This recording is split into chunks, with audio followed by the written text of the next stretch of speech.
na de eba iwo because that's a boy election way of abe win it na ade e my reho ne say yewura chama Lawrence nyame ma no ba bi pam na am say ni wuo no e nkrofo bi de e wan di isi mu because Lawrence na Lawrence ti ase anko hene ba we bezi e ya manfo bi de say party no ababa ye ofase edu nkatia ene joma ama party obi anka ho ana wa we ne sa na ekọ because omuto aba no wie say pe ana sa issue we start ye say Haruna no support me as edu nkatia nti ebe mafia no ena omo start omo yes ha changes na nka mo be changes no kura no mo na omo ntena ase say bia busuafo ba bia ya duru no ye petumi bright memo address issue bia ma me ansa na ya sorry ye pe issue bi ye petumi nti no e bia ba bia ye pese ye nsesa ye ni na nka eboa e ma Haruna mo so enyo omo ho nte ase ye enne hwe mabunu omo sorry e wo Haruna kurom ye demonstration upon demonstration we say we are not na we say a Muslim now the NDC amanyo ko na chi a man ka say ye na NDC for the esrim for no mpay asem no anya no kra se wo ban PP mu a eye bocho amiensa eja no oba no sunsun konkron eye dankwa buzia dombo every northern no buzia eye bono miami krom wanchi ena dankwa nso ye achim ene asante region ayi ye hwa NDC for sa nodness ye omuwo mu Haruna Idrusu ene yewura mu ntaka mu Muslim omuwo mu ene ye hwe de omo de ayo omo chese omo ayo omo aso ama omo aba benya hang parliament omo aba benya speaker of parliament awie de ese omo ye bia no omo aye omo de omo krabo afode ama NDC e wo parliament ho hwentokwa e ko so wo parliament ye to na no ada abawie 2020 abai ye tu wie ye hwe Haruna Idrusu ni muntaka mo ekọ electoral commission hwede si ye o manmu a ena de ofase edu nkatia se o musu ni mfaso Haruna Idrusu ne su ni mfaso muntaka su ni mfaso e de mandisi amanyokuo sa de aye mpam wo mo emfa mfirim na emfa akamfo no mra media ni mo de asedu nkatia ye no ena hwe ye wura Haruna Idrusu o kasa e ya rewosem o se da bi mintimi nkonko tena Ewura Collins Dauda akonwa so it means ye yi ne to akonwa no ya ma no ba bi obetena no ya ma no bi de meti akura no se committee order so nyina ya se yi na firi so no ya yi na firi so ya se no office ya o wonu so ya kwa like office no eh ya se ya lock office no kona kompetie ye research ubehu ya lock office no ni nyina na say our presidential ambition what you say when your president obedi e wan this him anti John Dramani mama say sadia obedi president ya minyame ya madom na me ba ye besesa constitution no mesi akobio aka ho enu to no mo work for more MPs or parliament papa nipo ya du furu pe e wo Ghana ha wo san do mama ho a sebe minimum obi ya du furu person sa papa no okay etu Oheneba yewura ase du nkatia no do mama fandi si se omufia japade enti se sa de ombe mafia manfo beti ye de anya hwe wo ye siremni oni a brabe jone MPP ye nyanyi mu obi obeba bi abeje no ye gi siremni ye gi obi bi na de eba iwo because that's a boy election way of abe win it. Na ade e my reho ne say yewura chama Lawrence nyame ma no ba bi pam na am say ni wuo no e nkrofo bi de e wan di isi mu because Lawrence na Lawrence ti ase anko hene ba we bezi e ya manfo bi de say party no ababa ye ofase edu nkatia ene joma ama party obi anka ho ana wa we ne sa na ekọ because omuto aba no wie say pe ana sa issue we start ye say Haruna no support me as edu nkatia nti ebe mafia no ana omo start omo yes ha changes na nka mo be changes no kura no mo na omo ntena ase say bia abusuafo ba bia ya duru no ye petumi bright memo address issue bia ma me ansa na ya sorry ye pe issue bi ye petumi nti no e bia ba bia ye pese ye nsesa ye ni na nka eboa e ma Haruna mo so enyo omo ho nte ase ye ene hwe mabunu mo sore e wo Haruna kurom ye demonstration upon demonstration we kire say we are nordina we kire say Muslim na wo di NDC amanyo ko na chi a man ka say ye na NDC for the esiremfo no mpe asem no anya no kre se wo ban PP mu a eye bocho amiensa eja no oba no sunsun konkron eye dankwa buzia dombo every northern buzia eye bono miami krom wanchi ena dankwa nso ye achim ene asante region hai ye hwa NDC fo sa nordness ye omuwo mu Haruna Idrusu ene ye wura mu ntakamo Muslim omuwo mu ene ye hwe de omode ayomo chese omo ayomo aso ama omo aba benya hang parliament omo aba benya speaker of parliament awie de ese omo ye bia no omo aye omo de omo krabo afode ama NDC e wo parliament ho hwentokwa ekọ so wo parliament ye to na no ada abawie 2020 abai ye tu wie ye hwe Haruna Idrusu ni muntakamo ekọ electoral commission hwede si ye o maimu a ena de ofase edun katia se o musuni mfaso Haruna Idrusu ne suni mfaso muntaka suni mfaso e de man disi amanyokuo sa de aye mpam wo mo emfa mfirim na emfa akamfo no mra media ni mu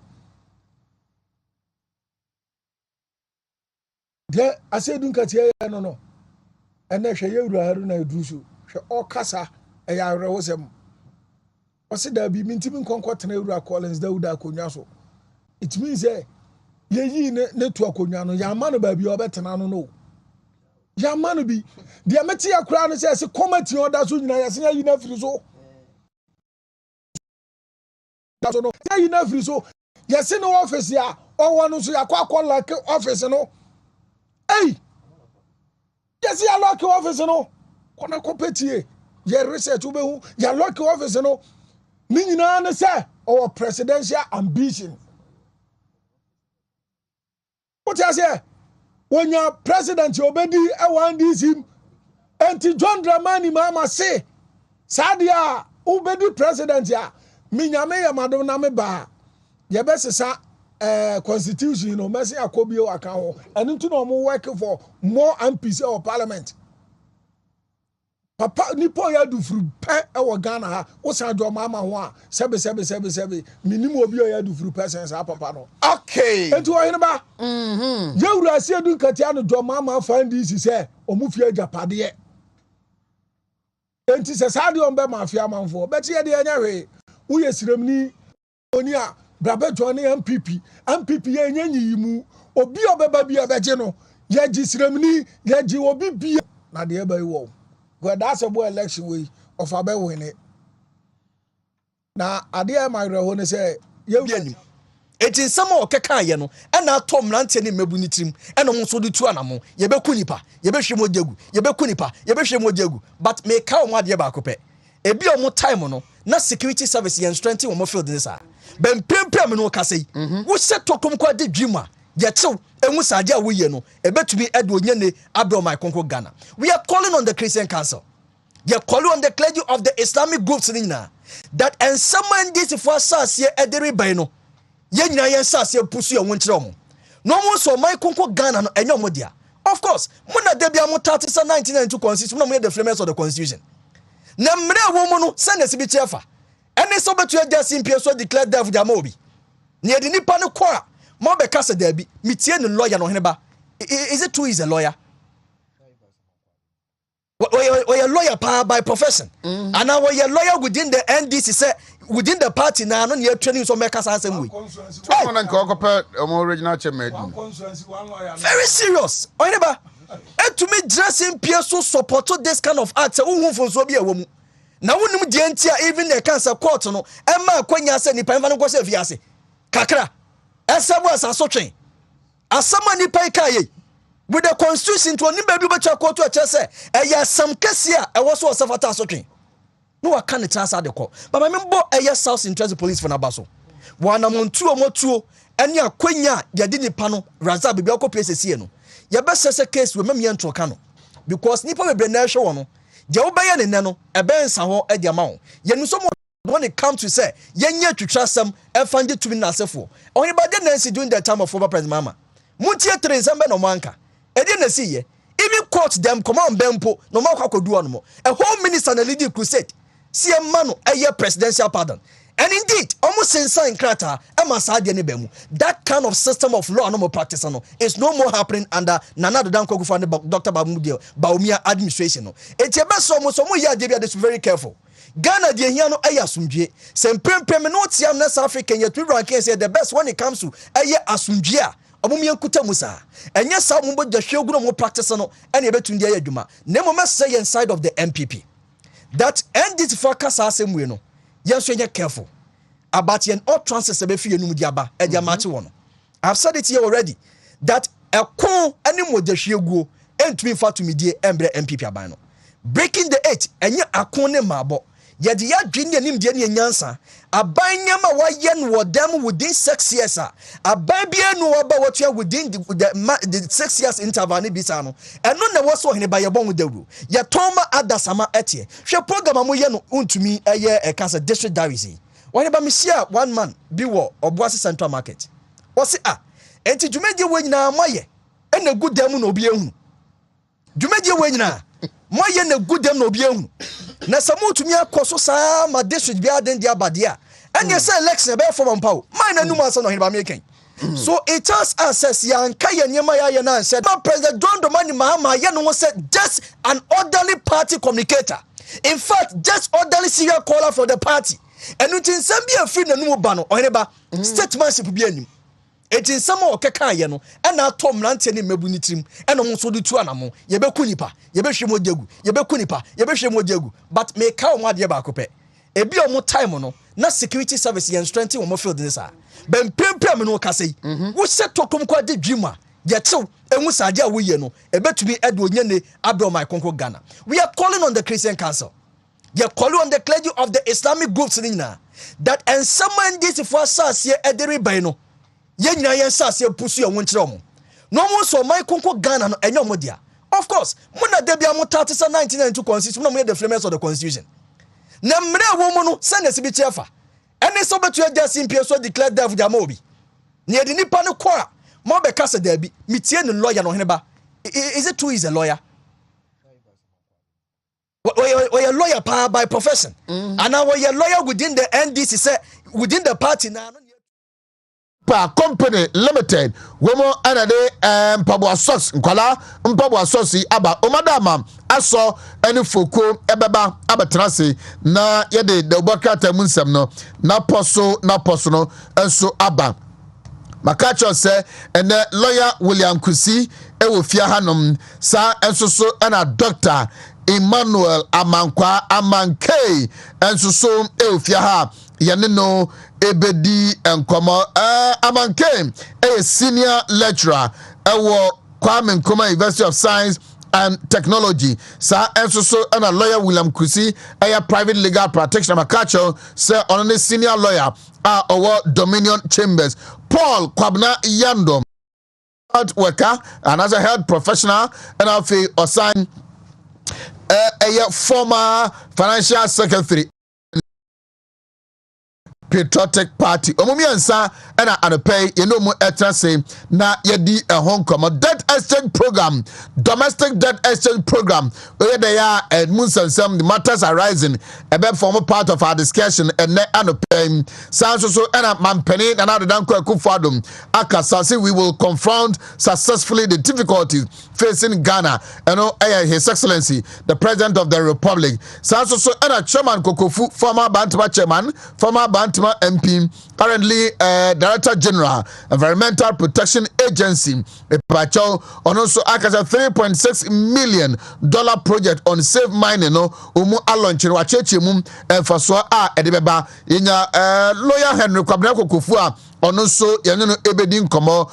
Dr. Smart Kwasi Sapon, a senior research fellow at Kumasi Technical University, on also name some ministries are official. You bet me I can come na afe bi krampo hono bet me a year free home na ama abano ho hare no na nti katwitwi dia enka asoya bi ofise animanim ya bia Ghana abedru ne ahocha Ghana ekom no anka yeyi free hɔ no ma ebetimi aboa me save money no no so wa predict Dr. Smart Sapon eba line so ebesa nyina di nkomo ahead of MPP's parliamentary primaries eba.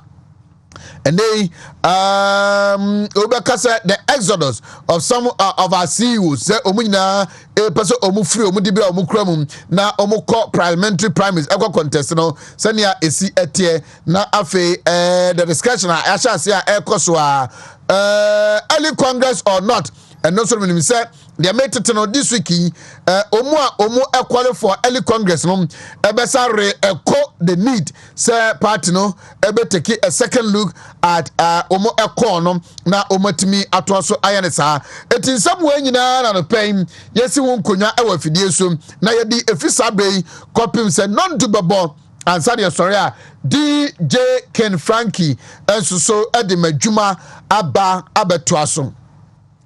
Over the weekend, the Vice President, the second gentleman of the land, His Excellency Alhaji Dr. Mahmoud Bawumia was in town. Now, they said, say campaign no in a subtle way. Asha say anesa minim say weekend ne last week nim no na ora lanche maten e eastern region na ora wache jakon e honom after say honorable Francis Adenimo enso so making a public statement say oba contest presidential primaries no ono so asha say yes some media engagement Alhaji Dr. Mahmoud Bawumia head that entering say officially all head that engage party for but ono so gusua adwuma na the one say baby obepie bia na edom ekwatwa hia ho ebogine so ehia no kamiya kwese ase abano say pa na better dia mze gas abano mato bia ne sam because na no ada de tamale and pay mepe video no tamale no e de mamum na over the weekend na eye mienu ewo krom ha baako ewo go so in the Ahafo region and baako so eye offense former DC okon krach no ono so na yim na the vice president ekopie honum na enyasem ketoa enyum to mumume womu a omu bogene so you ask yourself say if say na tepa dia and younger party gangenizo home ekose sikani adaji na nso so no well it is a party of Democrats, it's a party of liberals and you know ombema akonya na afi party for no akoto aba na aso abatena say she looks black this morning na tade na efepa and fuku nso so abetena say enumu ebidi nkomo eno ye Democrat and munsem naposo this week assignment am de be mom no akentana pia men kan booking the river and the sea no mema obia chapter bako na akokan wi anu a review e de aba na obebo no tofa na ye de edi enkomo eufia ham edi aso Oheneba ye ma che na ka bibi bi be kwa jabi ebi be kwa jabi sasai ebi betumi akan awie jabi adenti buku kakra ka dize o sa ebi be kwa jabi buku no anabi midnight sa oh yes matna ho na it's very interesting okanya wani ha 368 page book na menkan ni nyina matutututum baby if and you koya akosi Friday no we will be celebrating the man until you be used to na pos na funny baby edi nkomo ofia ha o say mekan wie if you na kosi Friday o da by tomorrow by this time na makan wi I want to read it 3 times before the close of this week we are I'll try my best to review it. Very, very interesting. Now, our title, The River in the Sea. The River in the Sea, chapter 1, also growing up in the African rural village of Ghana in the first half of the 20th century, 1934 to 1949. Now, chapters, a title now say topics ni ebini. Believe it or not, saving a species in extinction in the culture of superstitions beliefs. J.B. Atta, the visionary man, and the Abuabuja school. Wow. Abuabuja in the crew. Oba another was say memories and reflections of life at Abuabuja. Then you have 1948, my year of enlightenment. All one to be regretted. Then Oko part 2 now. I said the Abuabuja Drive, 1950 to 1960. Farewell to yesterday, but where is today? Oh. Farewell to yesterday, but where is today? Oh, yeah. And I feel I said the college days. But I see the story boy from Adisadel, Cape Coast to Victoria Railway Station, London. And also very interesting. The other was work and study in Britain. I say racism in the United Kingdom of the 50s. Home from Britain and the sacking of Endo's breast at the Accra Airport tarmac. It's very interesting. Now, okay, in Kenya, and yasim kito Accra.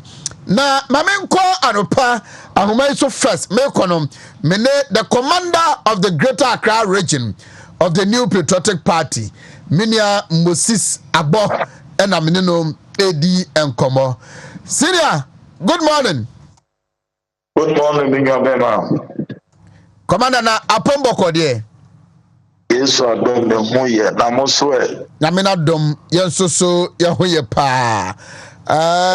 Jumaba, I think, Wontumi TV ni radio ewa Ghana.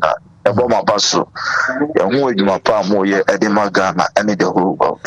Damasi. Mamindi Kakra Musa said the Greater Accra Regional Youth Wing. How is it faring? Nema to say By the grace of God, we are all solid. Myself and my deputy and the various constituency youth organizers and their deputy and the regional test coordinator and the deputies and the working committee of the Greater Accra. We are ready and the structure is there ahead 2024. Oh, that's why assemblyman. Yeah, 3 consecutive time assembly member Ewo Kukumemle list and see that. 3 consecutive times. Consecutive time. Yatuaba Ede Amau. You are the regional youth organizer of the regional Munipa so pa Greater Accra. Takase political party Kotuaba obetima wini hono. Na yese unya stronghold kanwa o de kwa win general elections. How are you managing these 2 offices? Yeah, thank you very much. For me, I started with the assembly member position. That was 2010. And I became the deputy constituency youth organizer in Ayawaso Central. And I'm a rising they call the constituency youth organizer in Ayawaso Central again. And I'm a call assembly 2015. And I'm a winning. And 2018. And then I contested for the Greater Accra Regional Youth Organizer. And masses no at the mama say, among which me ye a form. And 2019 Assembly elections as a bias and a missa contest here, and I'm Yamia Dumnami 2022 and a missa a call Regional Youth Organizer because Greater Accra will be a new work call Greater Accra Regional Youth Organizer 2 consecutive. As it stands now, Mako. And I'm managing it. That's my electoral area, the circle, Kukumlimli, tip 2, Ukwa. They are happy. And one area, Ukwa in a negative way in Kukumlimli. One area, go for enjoy. I have time for them and I have time for my youth organizer. As in the regional youth organizer, you have your various constituency youth organizer. So you have to coordinate them and make them work in their various constituencies. If there's program, you come and talk to them. If there's Adibia Obama my operation touch the base, then you go with them and touch the base. But when say after the constituency, there are constituency executives, there are polling station executives. Some of the MPs are there, some to the MDCs too are there. But my memo says, what has been winning you your election? It doesn't appear, sir, election be a wakobiano or any. Yes, because I have the living God and I have a code, baby Amikase, and the secret is God. I believe in God, and maybe I calculated it, I calculated, and I call on God, and Amikase said the road is clear. My son, I've called you, go for it, and you have it. So that is the secret. Baby, I'm catching the person. It will be until me breaking me code, just and then break me. Now me head and me take the decision. Say me go idea. I'm telling you, it's a win, nothingness. Yes, of course. The secret is God. Yenina yajitum se nyango pardum about so the ubebia but the scripture also tells us osoro boa the oboa no ho enti e na practical.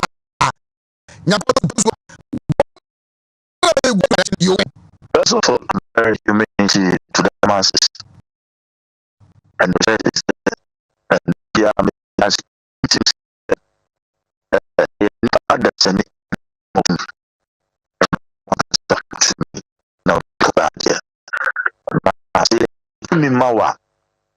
from the first day of Honumuna, Obe say Obetime winning the next election. Obi won me to me man now bear some kind of arrogance. Na he said, Okasa Obi and Kasa be shut up. Who are you? Who do you think I am? But me there me believe he said, so the to me man me now frame crana me nip a hondia met me a year the amount. Me no kasa in a humility, and no kasa will form. I try my possible best. Na Wontumi a wanka so bon so enya bema ade no abon ho modi Wontumi obi wo problem bi a meba there's issues bi a you see me there solving problems and the amade bi people always talk good about me sana media authority.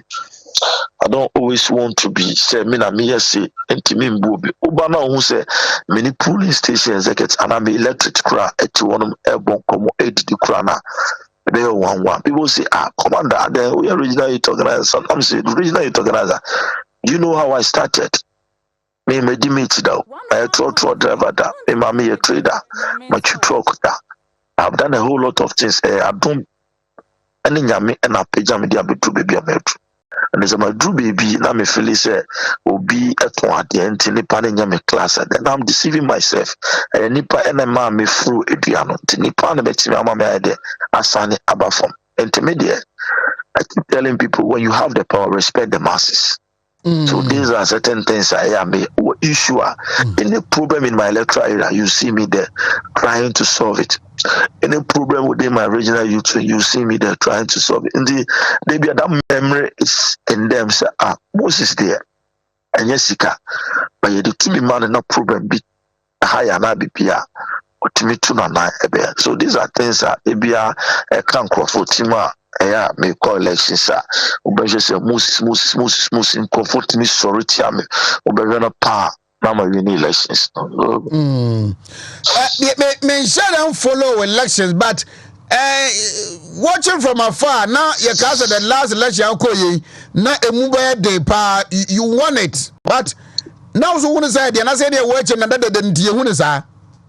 Yeah, me and you be me did too much and me far media and but I believe say human will form and it wasn't easy as you said. I didn't people feel say I perform me we need whatever but the faith that I have and contact me Juma Mayo from now me within me name say the election is going to be a walkover and by the grace of God a walkover. O Constituency ayawa so central. Dear assemblyman 3 consecutive. We do assemblyman 3 consecutive times. The MP there, no, the regional minister, Honorable Henry Kwoti. I've been hearing, say, nature the dream, say, bia over contested parliamentary primacy. Meteya, mibuza was on coalition elusuda. And you know what? This is a big fish in the party, in the region, or your MP or honum. And if it is true, so contesting, but also said I know. Said that you be parliamentary primacy over Kobe. You made us say, Minya Bema, yeah, politics there, Obia, our ambition, and I've been an assemblyman. I'm a catcher, very consecutive time. I've been a chairman for works in the assembly, and also currently I'm still the zonal council chairman. Ayawaso Central. Obi our ambition for some time now. The masses are calling on me. Moses Abo is coming. Moses Abo, Tamasu. Moses Abo is a household name. Moses Abo is for the people. But maybe I believe say MBA, your friend is saying MBA Akunyanon too. Every day you see delegates, the party people, Moses Tamasu, the household name is coming, whatever. But for me, this is the right time. Whatever God will tell me, answer may be there. I think if indeed I have to go, I will introduce my intent to the people to let them say. So say the Moses of our time have really taken a decision. But as it stands now, dear, and this is what people are saying. It's all over Moses, blah blah blah and things. But maybe be a edition missing. But Sanyamika Chem say at this time, na be we na meba, na mo be a so to say ampa. The uncle no can assume my friend my yedi amamo. Na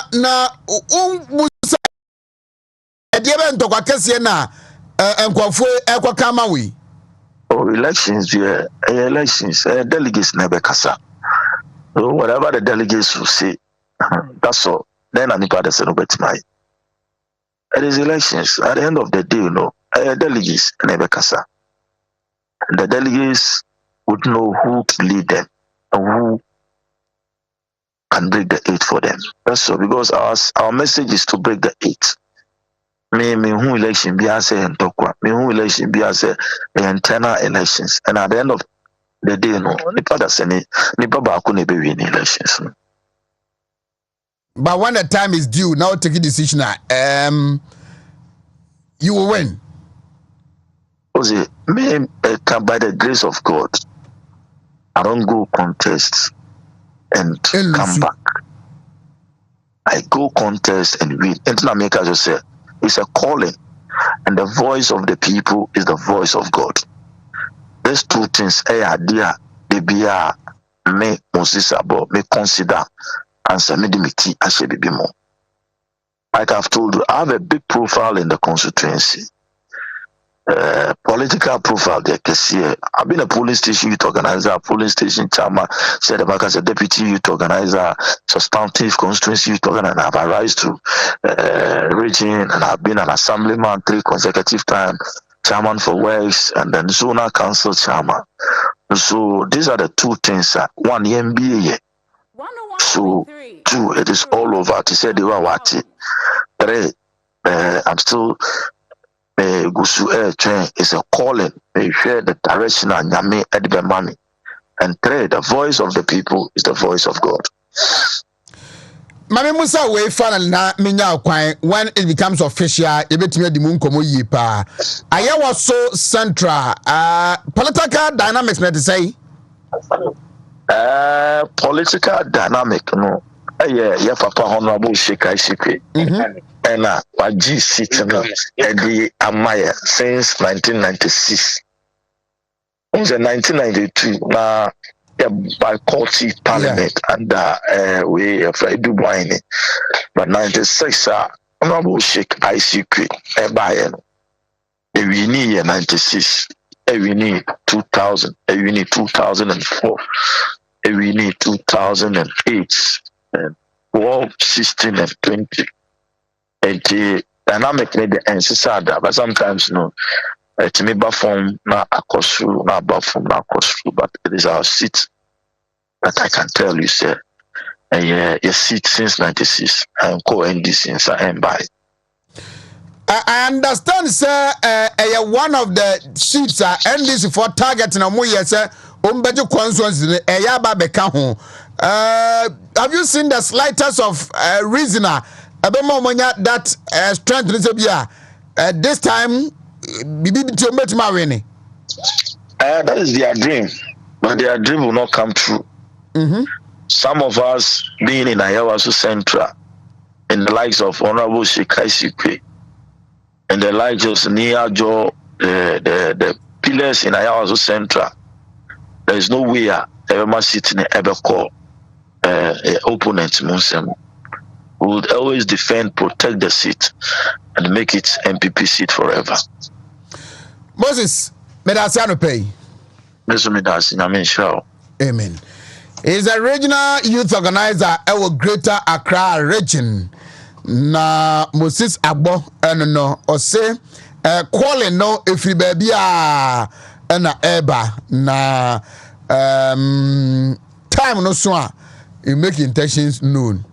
I know from reliable source say he will contest the regional minister on the MP Ayawaso Central Henry Korti into the regional minister versus the Greater Accra regional youth organizer of the NPP. Well, also Oheneba. So you are fine. Oh, nyame adom. Okay. Bibia dana kwaso. Ano be Dr. Smart Sapon na bonkomo na yahwe you might hear some of the regional officers from all the 16 regions being resign across parliamentary primaries. We also constituency officers more resign across primaries. We CUs. We some presidential staffers. The question I've been asking myself in the last 3-4 days or so, I say why are they securing themselves? Mm-hmm. Do they think maybe power will change hands? And they changing hands no omote parliament omuye save and I say what have they seen and I say parliament na no mkoso my no you'll be asking these questions in your Dr. Smart Sapon our phone line as well. Now yeah busa say how will it contribute positively or negatively to the fortunes of the NPP in the general elections, especially the presidential elections, you know. Eti Fokonia so yankwai. Aiva. Machi. Yeah, Hey na abuki. as at the fonchi anyi so ba kwa me de pass ya ekronto. Yeah, couldn't no. Na Aiva book no so be mai bi. Oh yes. Also be mai bi oh. It's very very interesting. Okay woninkum. Some of Bobo will be so actually. Medibesi he cry. Medibesi home from Britain. And the sacking of Eno's breast. Sacking of Eno's breast. Airport tarmac. And Joko part 3 now. I say my law practice years 1960 to 1971. The experience of life, my memorable court case, my memorable political cases, the dangers of politicizing justice, the humor in court as I saw it. Then about part 4 now say private entrepreneurship and politics in Ghana. 1957 to 2000. Then it asks what is private entrepreneurship? Private entrepreneurship in Ghana under various government 1957 to 2000. Then know about my 40 years in business 1961 to 2000. Wow. Visions, challenges, strategies, risk, political confrontations, sacrifices, and rewards. And also, then never allow today to be held hostage by the tragedies of yesterday. And this is very interesting. Never allow today to be held hostage by the tragedies of yesterday. Then Oko page 239 now. I said the Apia Menka Complex Limited in the competitive market or the mouse and the vicious cats. 1992 to 2000. Part 6 no and say what part and I'm saying students of politics obianko pebinka. I say Ghana politics 1960 to 2000. My observations, roles, experiences, inferences and conclusions. Ghana politics 1960 to 1966. The military in Ghana executive politics. Civilian multi-party politics after Kwame Nkrumah. The roadmap to the Third Republic. Behold, the castle and the Fourth Republic. The NPP from the 1992 stolen verdict to 2001 at the castle. And also a very interesting. Meridi the preamble no kwana and yasem keto akra. The river in the sea. And also the side of a kind. Enkosi Friday ma kan 3 times. By Friday. Hey. Makai the memorable court cases no. And the reflection at live or on live at Abu Abuja. And Makai the memorable political cases na or the non kwani yamsebe 16 pages each or so. And Makai, believe it or not. Wow. And also so Makai. And I'm a jumpo ye ebe kind or say which was that one? You know, never allowed to no. Vision challenges and win and also be kind. Not me a feel of the apiamenka apindo soup one way no I can't count on that. And also a catch Ashanti industrialists, entrepreneurs are omo rise abuache mattress nomni omo biebie na so ja ban ebetutugu ye ne ade nom ene adwadifo mba bia na omo ye politics na ko o se na ko se tuntum and how a banda na omo ye politics CPP mateme ho ne ade no na yese mra bi the breach of peace se omo ye de okrum na ya chi omo de makọ court na omo court no on em be fa as lawyer na ye sentence omo na oya appeal then Dr. Kwame Nkrumah suma the chief justice the next 3 days say ono answer better asem so appeal no because ono akenten appeal me kan ekogye as lawyer Kwame Nkrumah so pese otete man because omo so omo ye anti CPP enya asem ketu akwa eno no be mo anya a feel of politics in dia mampani kufo ka say you have to be proud as a messenger in a party that is in power than the general secretary in a party that is in opposition.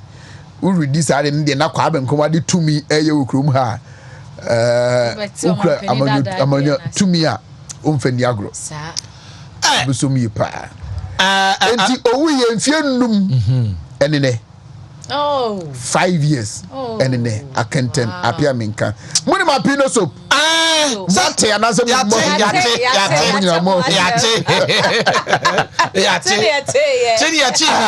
but onim baby ayeba so o kase nyame aduma enu Friday no akane 3 times yeah mama obia I'll pick a chapter at random na makonken kan na mo ba ma be summarize o ha mama anti oyin ba odi nka de be de na mamia book no mamia na me da ho na say de o si kase ikodu Friday no akane 3 times no am say eh na me nim say we nya time o nim say we nya time o me say nka a soft copy dia ya de nka be anaji Mr. Tene be 12:40 me started to make kind of me screenshot topics na me dey to me WhatsApp status and people were calling obi e book ni bi it's very interesting and then he used what in journalism you call plain language brofo a okan a unya dictionary answer na what you say simple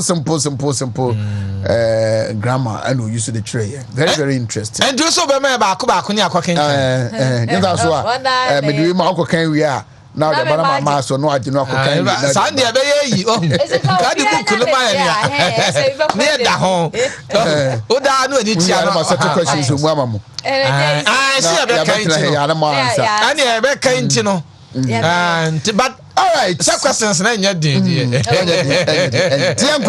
yanko enka mpaboa socks anopay so yabane de ne yabasa anopay ebia na onte ye mpaboa socks ne nka ye tenase a ye bo ho dawuro kirewo wei ena enei ewo krum Yeah, can for the amount and nano pay says, Edrapadi Kutami, so Tobia, a 2-in-1. Woo here Pabua, Dabi here socks. Dabi, Nina Boom. Here, Nessa Woje, what dear, now dear Shabo Frano. Now, where you made your beer because ye beer, so Abofrani bet to me a she, and ya non quane son for studio, and yinra. Afebo and one session and nasi. Na esha and nasi afebo nesu way no ota. Na chesa watu Edrapade sekesi. Esa se ebe boabo frano. Ne wiemu, ne miriketuo mu, ne sori mu, ne tutuye mu, ne nantie mu. Se obatan abofra di dem wo nsemu a eye nneoma bebre nyame de ne ma we bia no ntesa.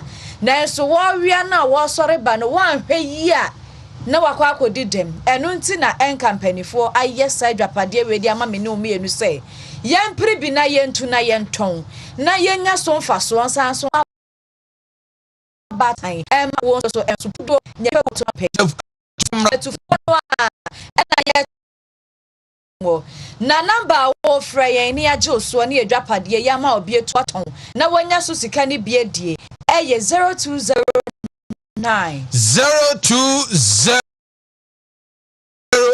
004 004 009 0209 0209 900 900 004 Yedina F dada eye Anka Mpaboa Socks. The Umo Kata Udo Beja so and a pay in the consistency in the culture Jenna Bettina Batana Bacon and Namposo. Naposo, if you had your buy Trinity Ayakano. O B D near Chassia say, O Bia Bedidi. And I the daily graphic, Chassia. I want the Boca 30 Finsimu. Now we are daily graphic, the Boca 10 any man, then someone what they buy, you know.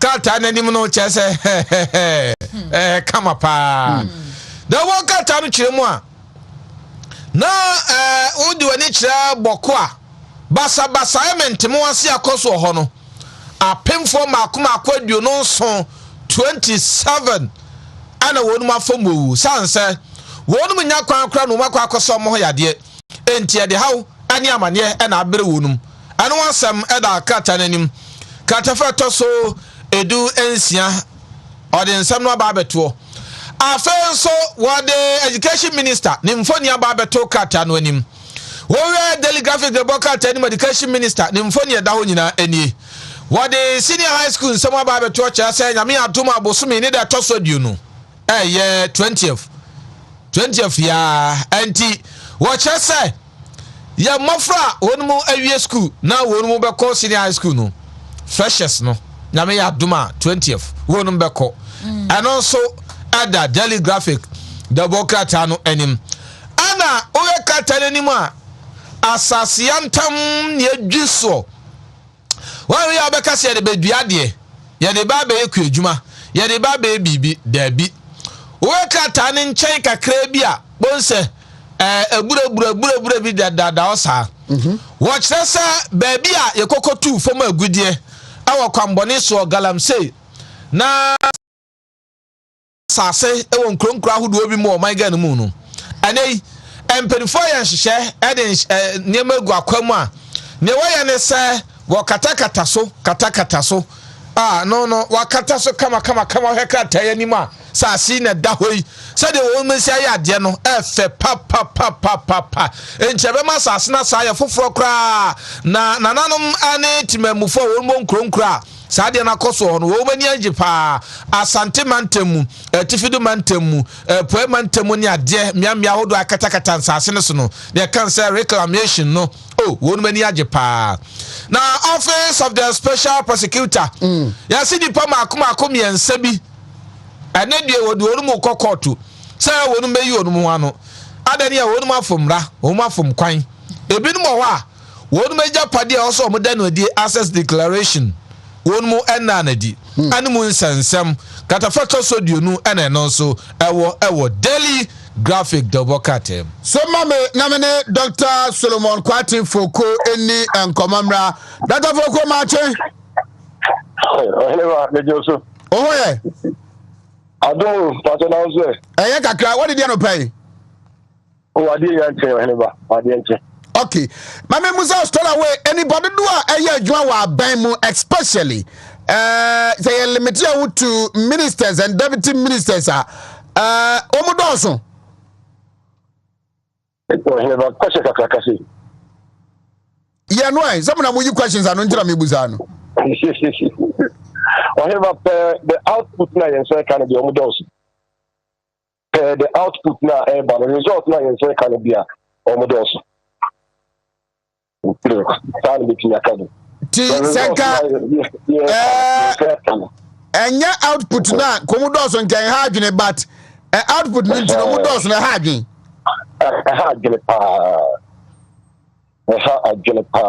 because we are not getting the results. If you have minister fisheries, no the deputies, that's the first crack this is important fisher. Then what is the sense of that? If we have minister for chieftains and have the deputy and the whole Ghana chieftaincy district and also check cases degree, then what are we talking about? If we have minister for lands and forestry and whatever, the deputies, like I'm saying, what are we talking about? The list can be on and on and on and on here. And is it that Nipano Edoso results no esa tienyi bin film na omo baba shema na doso no mind the results that we are expecting and I say yen cut number down but still we can have a way to get a result that we've been yearning for. However, you can say railways. You're the whole ministry for railways. On train over train as you super mafia train that been on train. Yes, almost the year train quite, almost the year train quite are you winning us. Being in the whole ministry, so almost in charge of say year train quite. You can have a committee there now say will be authority you how may only we are after that some sense I think you job then we have the whole ministry for that. Yes, sir. First time I buy the work time in the hell, it was very, very reasonable because the net results was showing education or deputy you don't know about presidency. It was showing the whole lot of work and also be able. But now the economy is shrinking. The economy the economy was expenditures what is and then sometimes you don't need a whole army. And so a small thing can be done. You don't need the whole army. It's not because will be in your German will be dead. Some of us we are not even thinking of reshuffle. We are thinking, how to cut down. On ministry the brain, on a Greek history, London, Iron One, parliamentary, you know, a year for I could have sanitation ministry. I'm not talking personalities. Sorry. I'm not talking about personalities. Far from that. All of them are able people. So I'm being Casabia, Coco, cassette will be said every day. Far from that. You know the way I do myself. Myself will be in charge of sanitation in one wire. Kumasi has a real good business of why she only will do. Yes, I'm fine. The national assemblies are in charge of keeping the sanity or the sanitation area, you know. Will be our district. DC or how in a Jumakama, Okoha will be our sanity. Do you need a whole minister to coordinate or to do what? Or just as we are also watching. So in time like this, you know, you're teaching your money in future. That's all we are talking about. That's what we're talking about. Do you see other specific another sensitive sector of the economy in Israel? Ebia, I wasn't Kenya ministry be man be taking care of and Gababua. Ebini Wana. Baby to see the innovation. Obia, all innovation name Tanya take place. On the ground, like education. Maybe a deputy minister for education in charge of SPR. We are there in charge of innovative ideas. You don't need to create additional ministries. That does. So we deputy ministers for regional ministers, no, we deputy ministers. I'm even thinking that minister about two, 3 regions because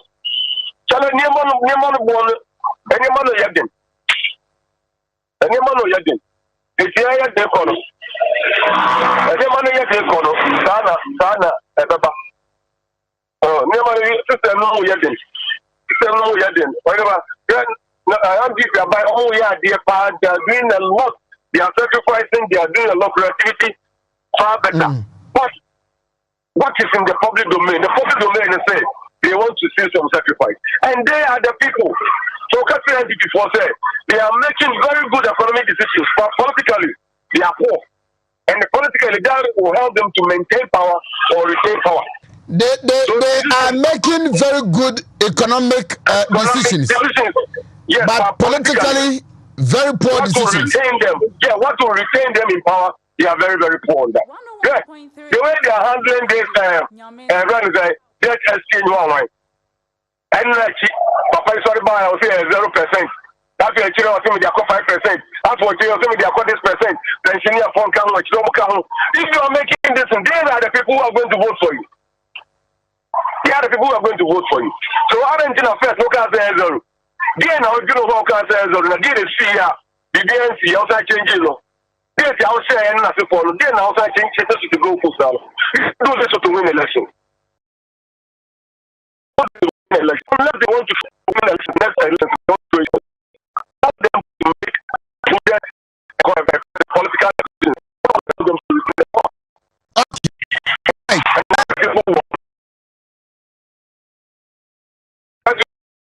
Right. So, maybe I would see, sir, they are making very good economic decisions, but poor political decisions. No, minimum room was uncoma. Yedi Elfia say,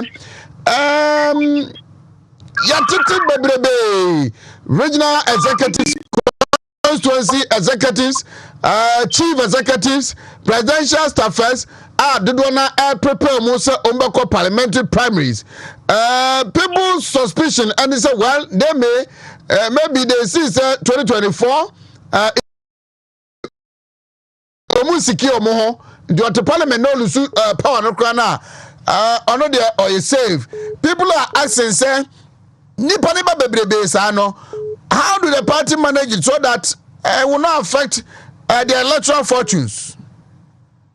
Oh, because they think that people will lose, that's why it's not true. Who's the presidential purpose? Normally, the entire form of second time. The entire form of second time. It will come to an end. MPP to also plan a different political, the different presidential this and to us. Also, will come with him. If you're a presidential staffer, under President Anakudete Martin, and now say Dr. Baumia, and now Kennedy Japan, and now you know them be president. Surely they also come with their thing. If you are right there as a politician, you have to gamble. You have to know say bet. They do. We don't come over here. They think that the party will lose. The chances for the party to retain power is very higher than NDC coming to power. Unless, yes. Irrespective of this economic challenges, the noise in town, the chance of NPP retaining power is higher than that of the NDC coming back to power. Yes, unless NDC comes up with different candidates. If they come with Mahama, as you speak now, NPP has the chance, the higher chance of retaining power than Mahama coming back to this one. But the bottom line is that tell your people to make prudent, politically inclined decisions. That one should stem from what the people want. They come in from a time when we do the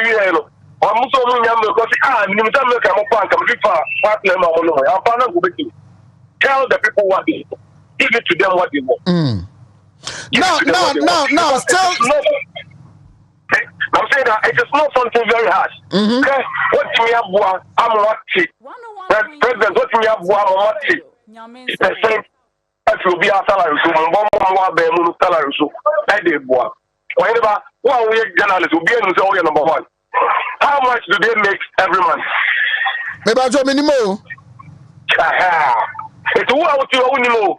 No money, yes, I will take a work out of number one. I go to feel very watching. When you also get killed for your two account, I don't think every month. When you should communicate, say, in your say, your service say, the first can get the call, but number one, let the people know these are the political decisions I'm talking about. Let them know. Why you don't let them know what happens? Okay. Now, also the sea chip compound. No church or no the home. I don't say no Ukrainian no also the chip compound. Okay. What want to get a who sacrifice the people are not aware.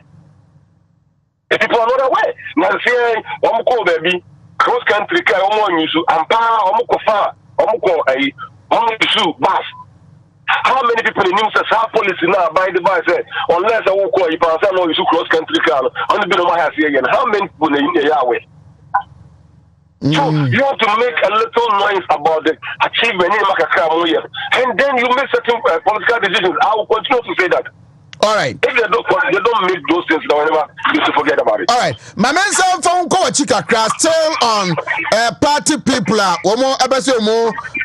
if I'm permitted to use the word abandon their offices now over parliamentary primaries, you are going into a very crucial election. You're seeking to break the 8-year political jinx. Now the front liners, those who are the forefront of your journey, are requiring Ashanti region, meaning say our regional communication director will be going to Mampong.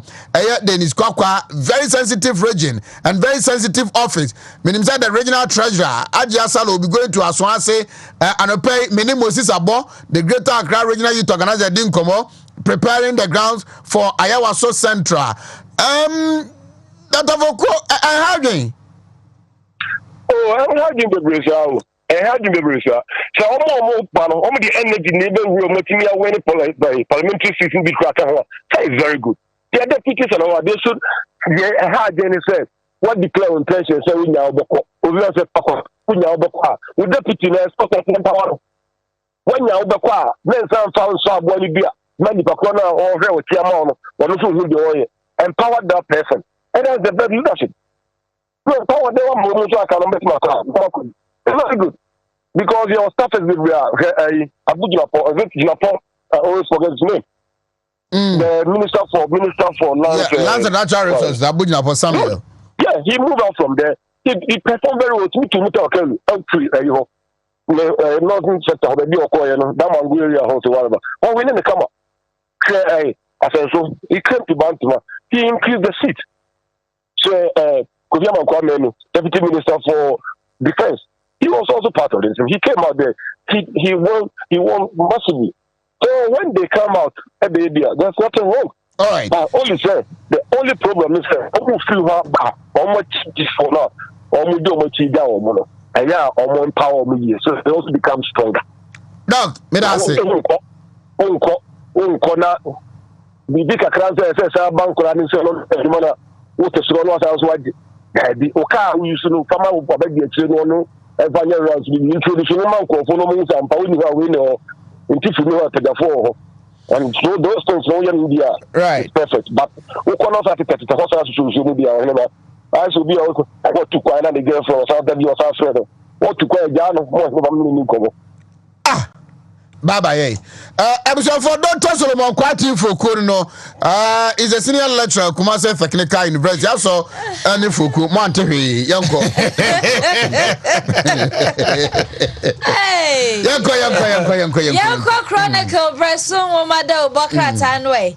Na anope Chronicle so baya ensem miensa ena mede down ewo krata and mo stress so hono mo pa no a editorial no o say ambulance service omodwuma so no omo no omo ni hono mo e de mad fo nko na menu mienu nyina ye ka ho bi se omo besom yen so ewo yen man mu na enrada asante mantem Anglican asofo pon hey na penny kwhwe na adaje ni poso kra Anglican bishops ena anope ye man penny na adodan kwakufu ado eno amobon komo e wo kratafa na de toso mienu miensa ene enan no ni nyina ne se economy ne ho komo a eno man penny chese se de nneoma akwa very soon akato ne bro ye bebu ne brim na amagana so etumi asanso ayeye bio na asia wana monso so kratafa toso num ena aba hema mo amamre ni amane efe na akonedu yi adom na chese ye do ba peni na hema 6th anniversary etina konwa kese so asante mamu no emfie nsia ena na wachi ewie aba hema chese amamre ni amane koso a omokose ho fa da pon kese we ye no so chronicle krata no edibi aba na koforidua so Oheneba wo na o ka asem em se baby ampenifo bia bedru bia obi a ne fanso ala ke ko dru honom koforidua no evra dia red carpet nyina ezefe omale ne 10 bo she ba eba mi ahwe ayi Dr. Baumia so die me se obi a oni padi ene yi bi die amavo na they say people for kokra kana jijo boko promise bi se se ruba yo mo ba ajine so say dai die obi a trimu ye ne de eti na chesa no pay chronicle so nsema wo de ba ye eno no to aswe yo ani ene yam fa daily guide na daily guide nso de bi ba na no pay na o daily guide de oboka tanani ma ene de ode ba ye no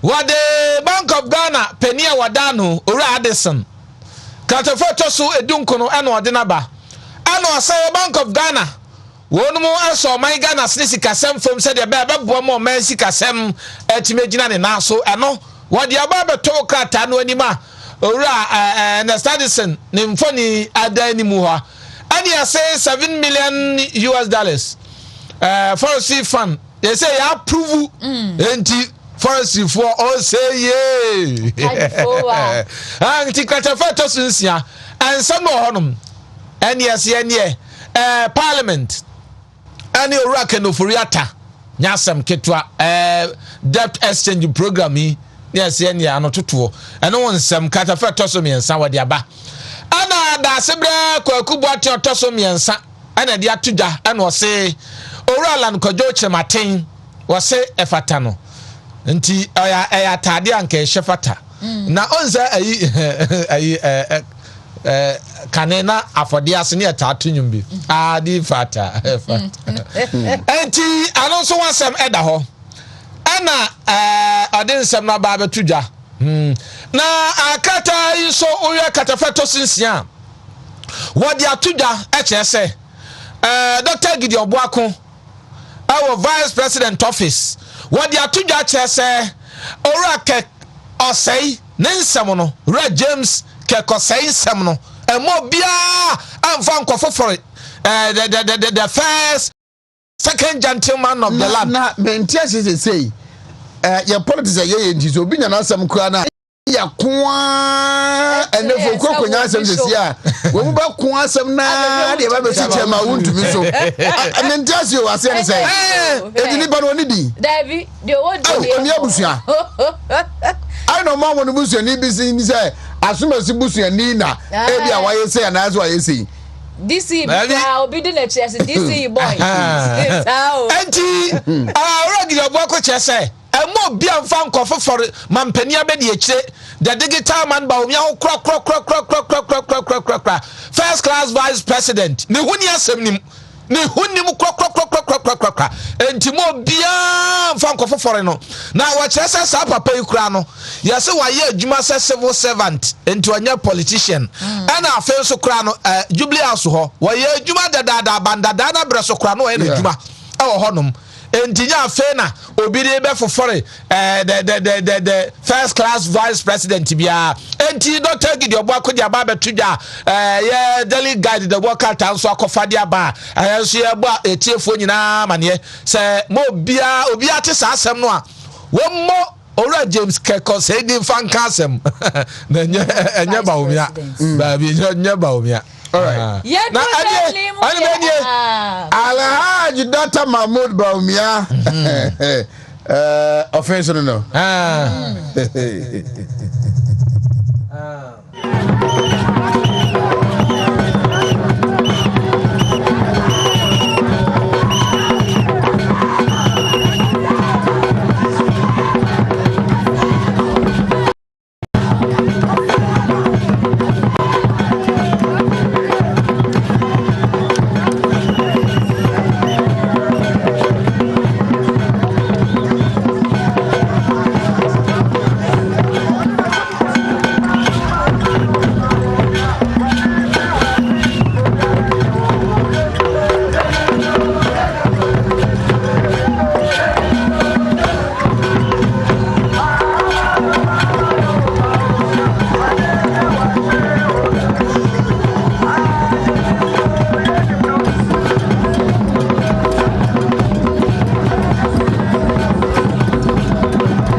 So Dr. Mahmoud Bamia there. Unya yena ye program na ton safera no I ready say yena na the program e be say we twa faso nti o tese wo ba akuku sika. The difference is that on there no you could see the natural exhibition of love or passion for him. Unze nipa ndo say kra say ya kra nipa na and I say nipa na no de omu pe eso so de omu ye na Catcher say there is an aroma of humility around the vice president.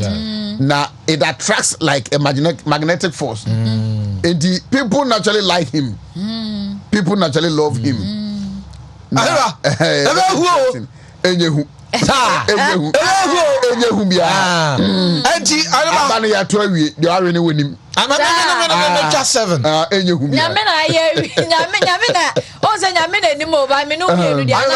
Of course.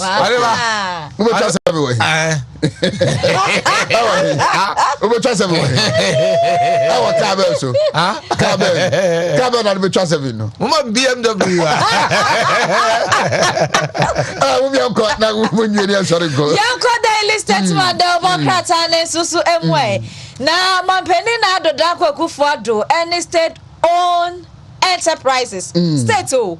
Now, on this CEO Suneshia, now, Sisi Adoma Penia Sessan Yankupon Yadomoa. February Bosumia, Womuya, Nede Toswed, you know what you woman crata, some accounts in na Omo Fambra, na control and penny phone soon shemubi. Na economy nento to Yanoa, and I yet to talk on and see, and once some ever crata fair tosumi, no.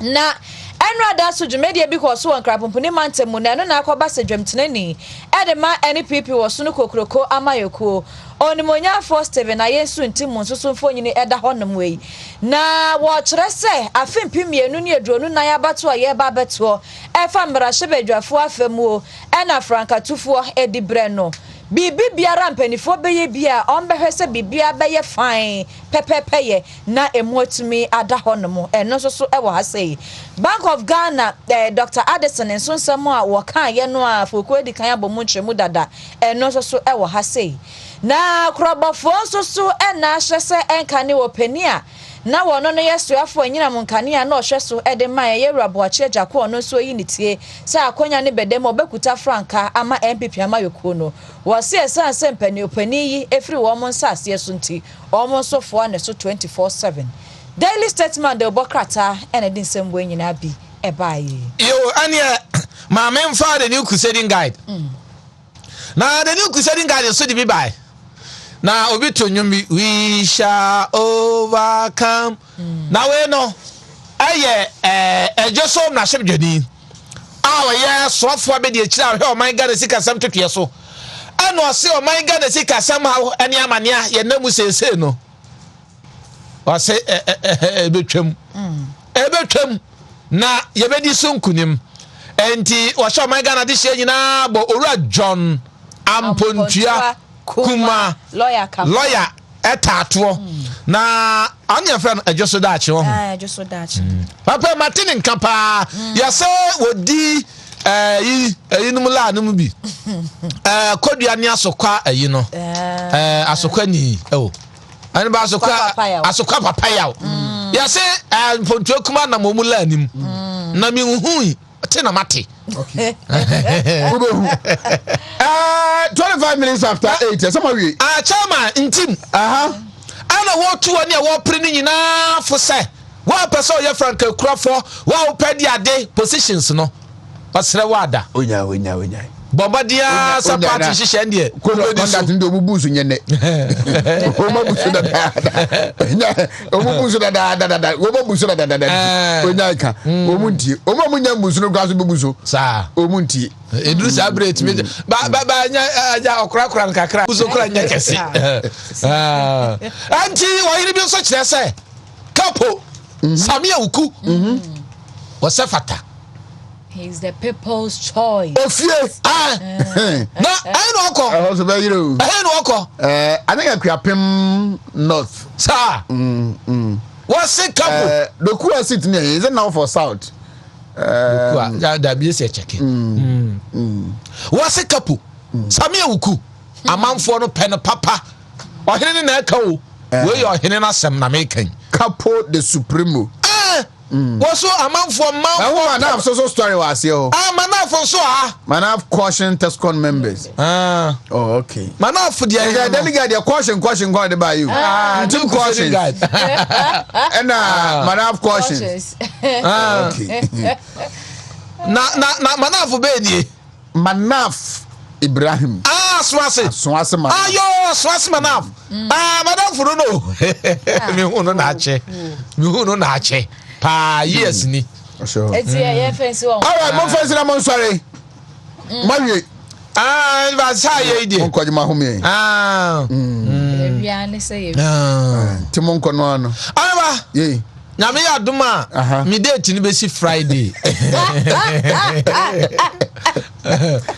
mi date ni be si Friday phone date Seche mu say na kan date dia ma no mo ko was me date ye say na wo so nya oba na me phone date ni be si nyame ya duma Friday oh okay nyame ya duma say ko jami ka say ye na ya den enti nyame ya duma Jamaica bibia fine calm down na na you 17 nko okay ayere ba kwa mboachi Thomas ayere ba kwa mboachi wasumu a Osho momo no ma ho akale brago na akale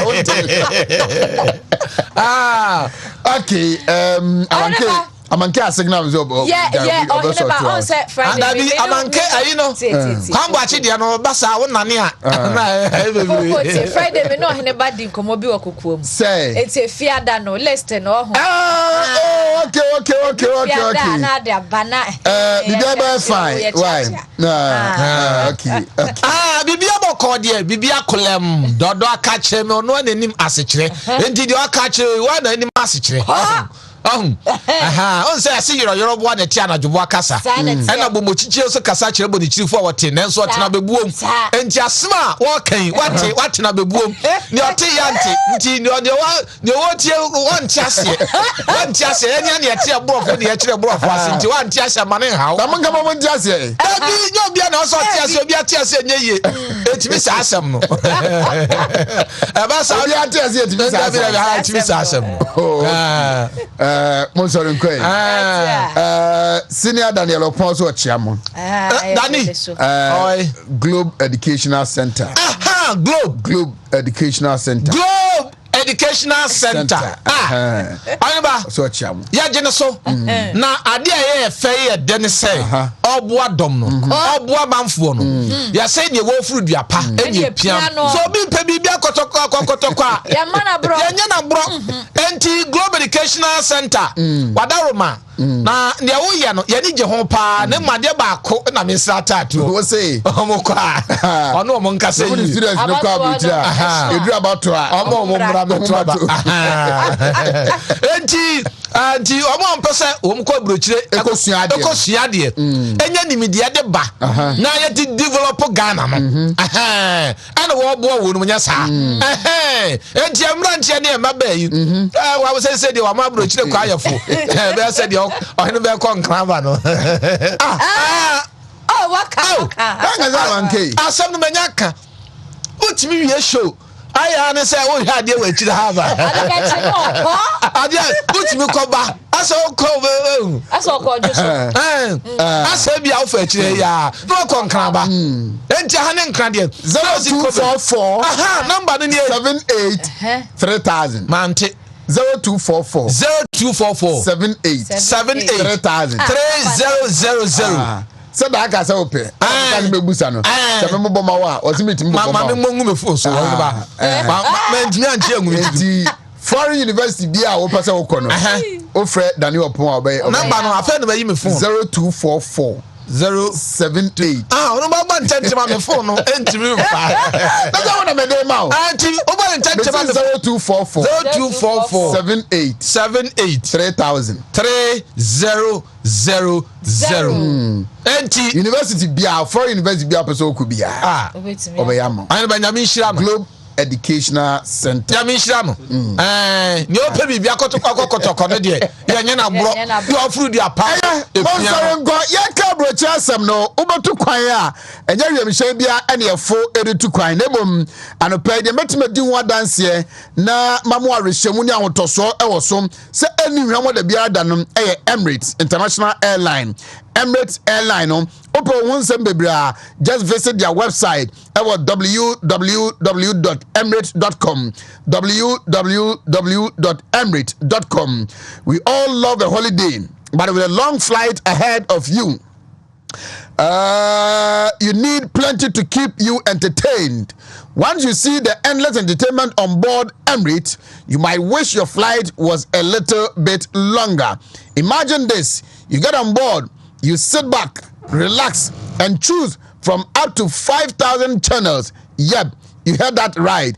It could be the latest blockbuster out of Hollywood, a comedy box set, or even live sports, and you can watch it on the bigger screen in the sky. If music is more your thing, create your own playlist from your favorite artists or good old classics. You get so much more on Emirates economy. Ejabusia ubetu kwanya ewiem shaya ofura obajojo home na channels here eyi movies yi omu yi football na EPL La Liga ne hwan no mope Hollywood movies ashe mope comedy box ni bi I enjoy blockbuster movies ubenya over 5,000 channels na utim enu nko ni wiem shaya wofo ubenya na nka unuru da fize zero see enjoy flight no enya asem keto akra eno ye Emirates International Airline ensuo de otenemu a fa wonsuo kɔ ubenya sky water ewum na wabo but fa binum na enum fie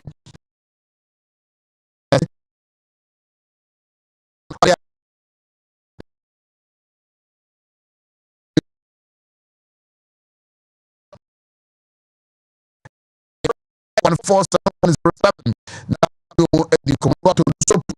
Vodka 20 is the ultimate booster. Now it is made from 100% herbs. Now,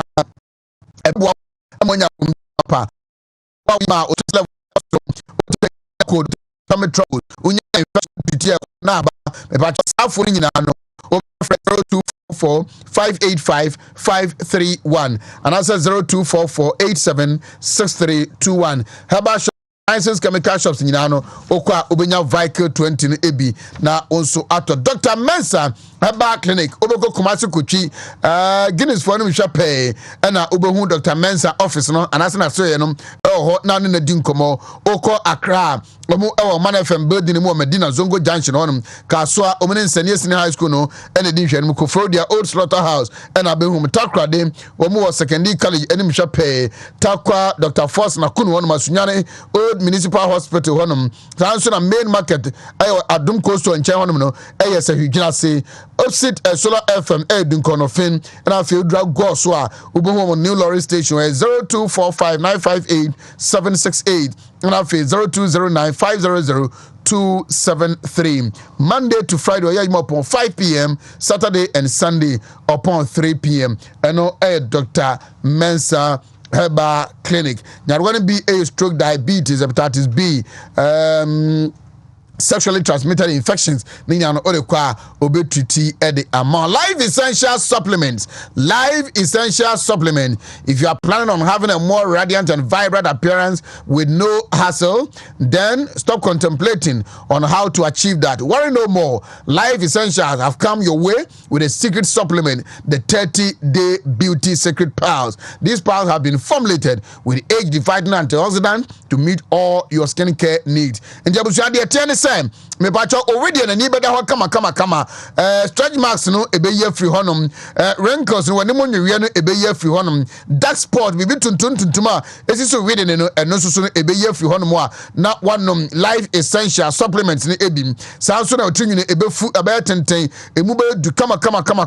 na utrase ho na ye free ho omorura no so no ebeye den wo nails no kama na fe o menstrual and menopausal disorders no unsabu na NCC no pepacho unfia wonyina duru so say oba abasiriwa entino kana sem to so refi ho kaka no nyina no life essentials supplements no ebeyi e de free honum bobeto bi ewo Sakor Pharmacy ewo Accra Okashi Dragley honum Crown Organics Hub ewo Cape Coast ene kasoa pepacho Akoniasa Pharmacy ewo Asokwa Oxidas Police Station and also Millennium Plaza ne mum na be hu Akoniasa Pharmacy bobeto for life essential supplement before 0556 608843 0556 608843 and I'll say 0270 677712 and know your life essential supplement at the end.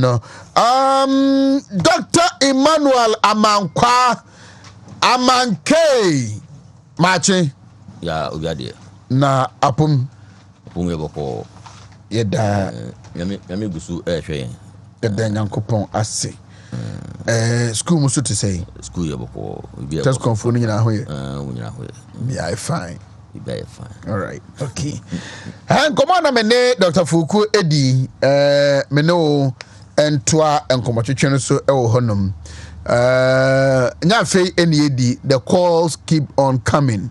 Ebasa, they need to merge some ministries, they need to scrap some ministries entirely, and then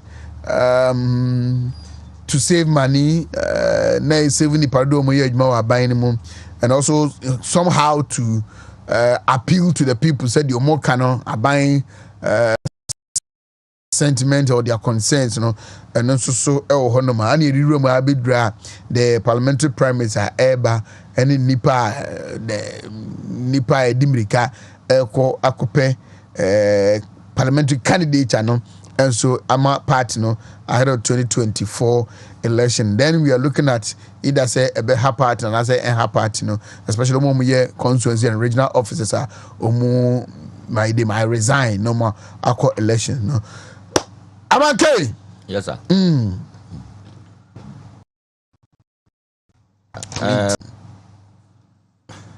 Come about the party as of now, and rules and regulations guarding elections are battle.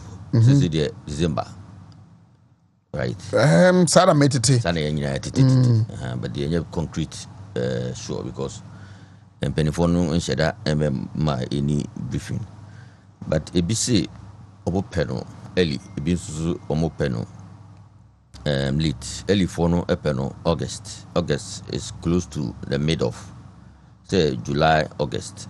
It's almost close to the mid of the year. And Ebinsu Epeno November, December. Ebikra Peno January.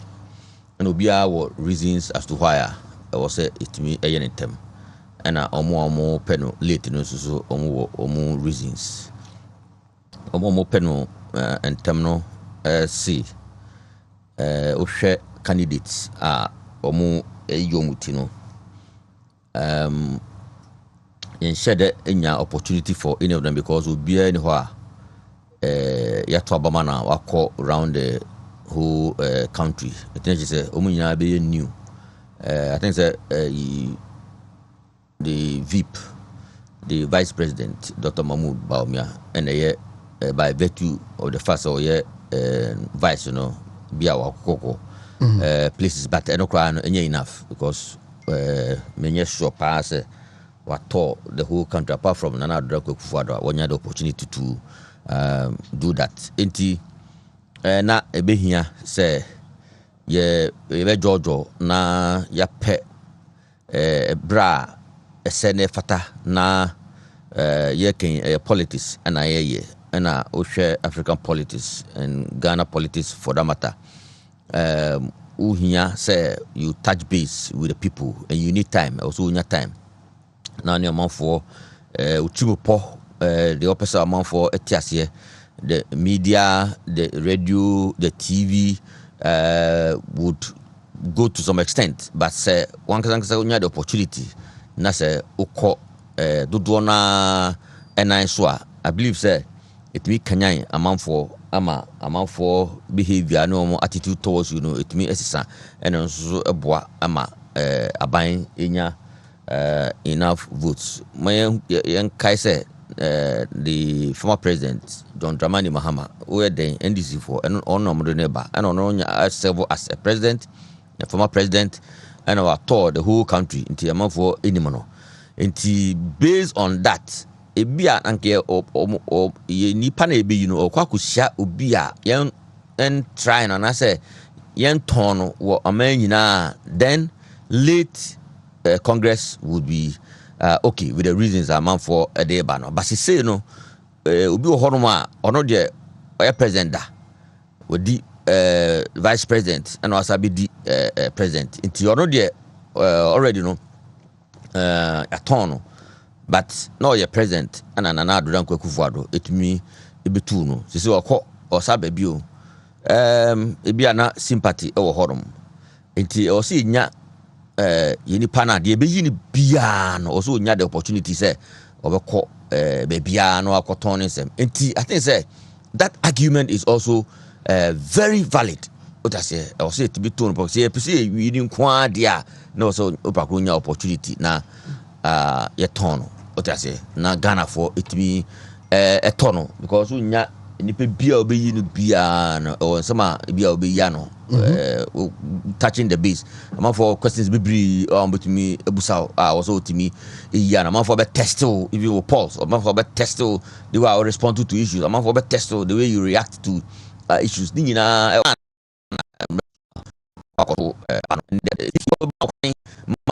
nsɛm bi hɔ ma direct constituency base district base regional base I don't know who speak it to the issue specific and this way the opportunity now am for no anko kasa na mmerɛ no ekoye too shorter etimi emwa ebi no mo argument say yenye late no is about power say the power of the president ebe wini because the moment ebe to aba ama a candidate say on your flag bearer na all attention would be focused on such a person and I mean say if that is the case then there should be a caveat. Yemfa emranta ho say you as a flag bearer, because it is envisaged say the power of the president, as far as MPP is concerned, we should put some caveat. Na ya che baby a obetimi o level obetimi group your limitation entimi emphasize entimi enkoba, and I believe say yes that's obi anymore, especially when we do obi anim say if you cross this line sa boundary you can't cross, and obetimi abwa say if there's reason for early Congress strong enough compared to late Congress, then we should go for the early Congress and put some measures in place. A bit me abwa ma na do danko forward as a president. Etimi yene juma a bon bia sefata bia no ye betimi de amano me nyina yakoyenim na breaking the 8 becomes a possibility. We are going to see or experience party officers, constituency, region, national debinyante, home pupuye, contesting for parliamentary. We are going to a very crucial elections that you need your structures to work well. Yes, but as I say, the time it will take to adapt and then also conform to the strategies of the party. Then we also see some CEOs, also staffers, also ever resign. Is it going to be a cumbersome time for the party? I think so. I mean, for the governor, Wontumi, regional minister, and Sampai. The mayor, Michel no Fulcrum Funa, Michamo, Machaki University, no Macha, Prof. Rita Dixon, Vice Chancellor, Michel, no Macha, mi department, Food Science and Technology Funa, Michobia, and a K University lecturers in Michomo. Oheneba said the Okano, and ever had been. Say, Manfo be a big jay or mudibre. Akwako pre dibre fufro na ebia as parliamentary candidates, na whether we have put enough structures in place or not. Ebijina the executives of today, the national executives, and luckily for us, I think the national executives owned by they are bringing governance closer to the party. Invited a lot of people to Makacha. People have also obeyed their instructions. And I believe that Bibisano, they will not be the first time, and it will not be the last time. A bar that's a be Toha. People would, of course, resign and go for different positions. But Oheneba, this is the more reason why it means a vacuum can be created. Unipakra or bano. How or then and our climate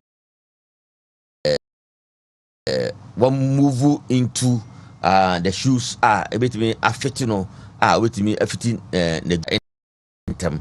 That is the more reason why say some of these challenges may occur in the NDSC. To me, in term say issues be our horma. Now yet me a solve problems be our horma yet me a solve new ones no benya time. Now almost so at me abwa. But before then, before certain things happen, there was a penny for the Nema Eguaquem because we envisage say be a resign as omonim for other positions vacuum will be created, and the vacuum will be created already you put certain structures in place. I'm talking about the leadership. You put certain structures in place say more a move for higher positions. I believe say and yet how be brave because you are planning ahead. Like I'm planning, that is where befa yasi by him say these things will happen. That's it, me planning. I believe say between abwa ama a party no etimi akononim. Well, for the experience in your work, any other places for mana near the adeno. Then I wear specific party in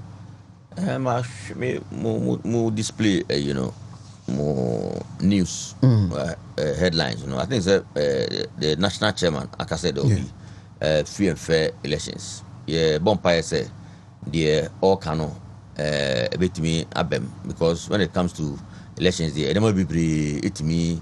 People are not there only the identical or not doing fine, but on the grounds, and never be it me. See, but said the to me, mount Nasa, yes, a about what's what. Also, making sure, say, you set a fair ground for everybody. Now, in Tima will be Alpha BB, Ama Murem. It me, I believe, sir, a bit to me, Abwa, Ama, party, no, et me, Afan, Tumapa, Efra. Sometimes to Bonse, Nebinumo Chassier, na, Yapse Tria, Nebinum, Yumu, Ephraim. Sometimes such persons, probably might have some followers. If you have no on to be on Quabontin and Cabibia and Chere Ubiao, Nenso, Sad a donna outsiders, especially Omo Tuabano, outsiders, what a massa nipano, over Omoko Toba, na Omako Tuabana, Tia, ye Nipana, ye Fise, or no, or see a dinner na, and in Sembibri, because there have been several instances, among for Bufui, Moko Tuaba, Editia party, no. I think say we be paying. I believe say I was say to me the nyama egu akwan mu na yem penifo omu yusu adwene fine na omu fan koye elections. Me believe say Oheneba this year, last year, you started with elections at the grassroots police stations, nearby coordinators, and nearby constituency, and nearby regional, and nearby national. I believe say Nina a course so 13. Me yes sure say apart from some few hitches a course war at the constituency level, no cry no. I think say emremuno e binumu antwaba. Oheneba semeboa. Yeah. Emremuno binumu entimi antwaba. I know Mampo Constituency basically Wontumi Mampo entwe. Akwatia Saturday eno motuye. Na ise na nyasem kitwa. Eche national elections the stakes are very high. Oh that's say Obuasi I think the Westerner. Obuasi was for the man too. But near two constituency elections. But there was some court cases. I think say you bet me address some of these things. There will not be any elections issues. But if you are prepared enough, now you gonna say you be here with election with incident freer. Maybe the regional elections would you share the sea or stadium. Still it be two abano or more no Newcastle moto or more to me and to course we ama asubie it me a buyer. I believe say we can do it. Say I been a process. Say they are to me amount. Una your regional rep, we national rep. Say o de mrano juma na mrano edi ea. Eni kwa say edi ea B and so ba say samra na odi A no oni their own friend no. Any o yes what happening? About the DA, that's how the D B obi anim say oh fair. Emrano and audi ayeduma. The person should understand say emra say and they do and they apart from that I believe say also be the opportunity to serve near the people as the electorate the omombe delegates the opportunity to decide now decide and for my every machination piano as why they abandon be shown sasako nako conduct piano also a good mind and a bad mind. Bad mind in the sense also who say ubi betimi aye bukatebia, so you put enough measures in place I'll betimi forestall some of these things na bibi anko run because bibi go run pe almost na affect the integrity of the elections. And I believe say MP4 the national chairman about trickle down to regional chairman, any constituency chairman, to come together. No, decided say enough is enough. 2024 is a crucial election. This unity, it will affect the fortunes of the party. And we should take it. any disunity be a beba amongst us piano. Let's say a tone party no the ama and the opposition. Enti be a bit my year ama ye betimi agwini 2024 elections biano or say na me bogidie chairman national chairman Stevie team any neck any penifo omo kebia a bambi biano. I believe said they will put measures in place a betimi aboa ama party no etimi afane to ma and apparently Dr. Foucault didn't come out. He thinks party no take very very very good economic policies decisions, you know, very right at, but politically somehow making them unpopular, and I say it does not appeal to masses now.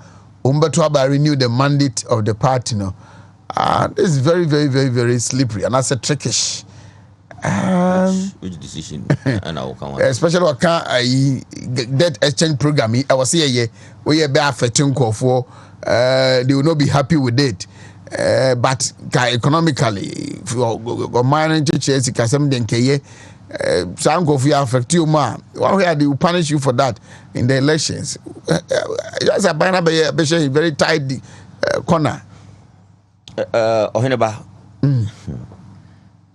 Some of these decisions, you know, especially when you have your own party people criticizing it, rising up against government position. I mean, yeah, when you have your own party, party nankasa, oh yeah, adena ama ko ton o party no in that light, you know, omo kasa. I believe say Oheneba that exchange. I believe say what we all know is government. Now, finance minister and the target about 80%. I mean, boy, yeah, 80%. 80%. Or but see, I can say, Senate government let me do. So say the Oshima Aka individual bondholders, you know, because the Bankers Association, an agreement has been reached, insurance agreement has been reached. Then I think the fund also no concluded. I'm saying the Aka no. The individual bondholders no ono so kano aban de ne gisha egu akwam almost omunya total exemption, yeah, nothing more nothing less. The sika ewu mu ya about 137 million, right? You see government edu 76%. Government edu 76%, which is very close to 80%. It is umbe kan wana ko 80%. However, see you mu sure government be saying 72%. When about 72%, any 80%, is it not so close? And you say but in terms of numbers, you know, it's about the money involved. And the money involved, you know, is about 15 million or so. What I say, and it's so you a film out of 137. I don't believe say it will affect government decision so much. What about Kasana a power exchange? What about enye papa because I did also your idea was here or say yeah I didn't say yeah, but I believe say there should be some human face a dear parentina sir individual bondholders o ma jetum chin say no omo e o say you free e didn't, and to the extent say as we speak now people are picketing at the finance ministry. Yeah. The chame you cry mention no cry mamia former Sophia Akufu. Ni dia cry na abeman sem no aye hunyan. Ni some kind of mama any man ba ye hunyan because no look at the status. I think that me barmo can about or no o baby I would do send was several or Rollins Ebreso or several Prof Mills Ebreso John Mama Ebreso was several President Kufo and so I'm an appointment mano a call places a call representing Ghana Kufo Buano and Mahama and I also I'm a Nana Danko Vura Abemano Chief Justice and one was several throughout and only in the names or support this party and I said party way, and because of that, you know, government be up to this time. I believe, sir, and send be all cano. I was say to me, a firm aba na yedi juma, and it is making certain decisions of government, you know, and some more kafa hono a question the integrity of the party and the government.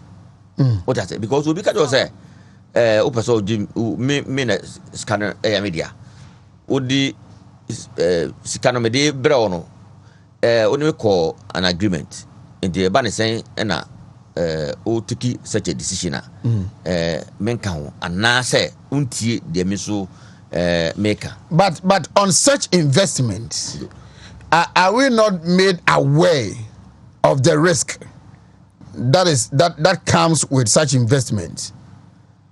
In fact, me sure say it will be stated black and white. Say at any point in time, a thing like this will happen. It will not be stated. What I say, and you should also know, say, government bonds is risk free. So I say, if it is risk free, then Udu Kushima Udu say, government dear, Udu Sika Ekokosha Horma. There's no way, say, Sikano Ebeshi and I say Ebeira. So what I say, that is the point I'm trying to make. Now, I believe, say, Oheneba, yes, see, by 2028, you may reduce your debt by Abdu by 55%, and I remember. I will do 55%. From 2024 to 2028, and it's about 4 years. And I saw the infant saying for we count crown and 5 years. Say 5 years, sir. Why don't we review the 55%? 15%. No, yes, see, you reduce your debt. Your debt, up to 55. Why don't we review that 55%? Now, you knew we said free because we more and some more cano. A bit echo for more drew a war. Finance ministry or woman drew more. Almost they pay almost 6 an hour they are 200. We see we talk about it. I'm not near 0%. Or about you question us. Yeah, you can't want some. And as is about 5%. Still, I will do 15. They will do 15. Yeah. No, 2027, 2028, they will do 15. What I say? But say a progressive. Yeah. What I say? Now 15 and almost 50 and what I say? What I'm saying is and some no, but I think for now, dear, from 0 no about 5, and I think say omoko 8. And about say 13 or so, and I will do 15. Now, what they are contesting for, they say, 18.3 no, and no more. Last week, the finance minister met them, Piketty, you know, and I'll catch him say, well, what they know, they say, about 1/3 of them, Omukra Omadieno, na go beyond 8 years. Okay. We are bonds no, we know. Now, almost about 5 years. And raise 0 coupon. No more. And I could do 15. Yeah. And he said 15. No, Omonim said problem about. He appealed to them. Said it is better they accept the 15 than they or you should be said buame na memoir na omu managing kakra than say ebia you will say so ube take 18.3 ni nyina no. Okay, government see me ni ebia option be anti-media mamo. Then after 3-4 months, then the economy crash. So 4% no. As you say 0 cry. So 4% no. Omo bit mama economy no crash. Is that what you're saying? It doesn't make to me. Majority of the people have accepted this small percentage. Yes, you said the whole kind of cry no makes things a bit easier because 15 and 18.5 yeah 3.5 difference 3.3 18.3 and about 3.3 difference. I believe that this small percentage should not bring such confrontation. There be I didn't you 0 I'm going to 20% too. I'm going to 28%. If it is 18.3, why are we here? Because they are just a small minority. Almost can walk up almost 18 million or so, or 15 million. you're Oheneba, why this point? Why at this point? Into Oheneba, I believe, say, I mean, be very sure, say, Oheneba, this is about what? Life and death. Who say the various organizations now, in a group form, no, they are sharing their responsibilities. And they don't know, but individuals, the effect, will be very high. Oma chimwa bedu oswa obia ehye enyo no obia so na ne ho bekse na oboko but omo share kakra what I say but the individual na effect no akosoro na like this worku eka see they pay their rent with it meaning so no be anye rent okokutia but he speaking for others. They pay their electricity, they pay their water, all those things are part. And then we are talking about those who have gone on retirement and those who are yet to go on retirement. Obi obeko retirement we are maybe or do 60. What happen? What I say? And anytime you do that age biano, we say that bracket no. Now unro health no I started a down. And such people no, we shouldn't give them the opportunity to spread some of this issue to the public. Settle or more in many we are dragging the bisu at Oheneba. Because some you mark it somewhere. You will come back to the 18.3. You mark it somewhere. Why? Oh, 11 the NBU man. Oh, me, I know say this is what is happening. I pick it in more at your on daily basis. What I say, and it is making you so much unpopular. You want to do it, just review yours. Now, I won't say, oh, be, and there are only some more cano cry just say it's affecting you, the government. And yeah, size, you know, and it is so you are spending it is so this in good ya abino. So that's it. Also, me who we see who sky watching coming who the other year. Meanwhile, government, I hear you might be former Chief Justice. Former Chief Justice. Also, me who say former Chief Justice. It goes a long way. Or say Russia, Ukraine, it is only 30%. It contributed to only 30% of the problem we have today. 70, no. Yeah, by now I agree. Let me say, or about someone make an old me. Be saying some or more cano, a good government to know you fee. And some be brain or more cano. A good government who free a tom for I believe, say, government and you quickly. Now we're crowded here. I'm going to you. This 18.3. Would you be sure so catch up say 18 do accept it? So that's it. 17, 18. Would you know more and Jojo? They accept it. Now you inquiry because the name of statement I'm for a year. Never say some of the radio stations. Some am for and your position is taking so much advantage of this. What I say? So much advantage. It is silence them by taking a certain bold decision. Review your percentage. Also, we do 55%. Review it.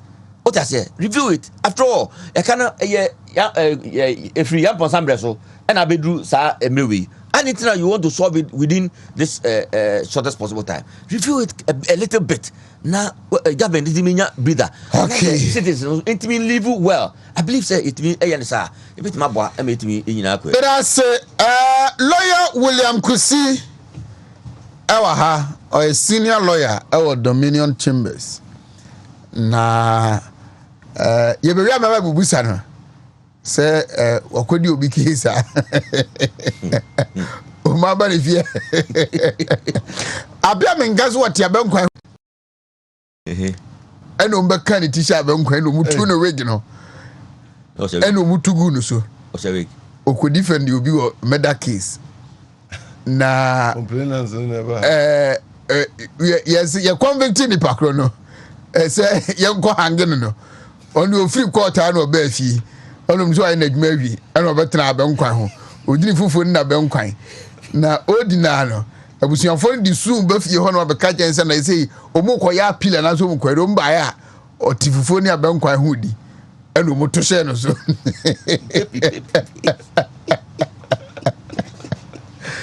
I said you charge in this ni pan so a the method no the yakunu no onu so busuafo ba ni fie enya be ko say na wo bi akua de hia wo so akogem na wo charge no there's a court now for nan to man kwam ye gya no kwa eno mbe pie so say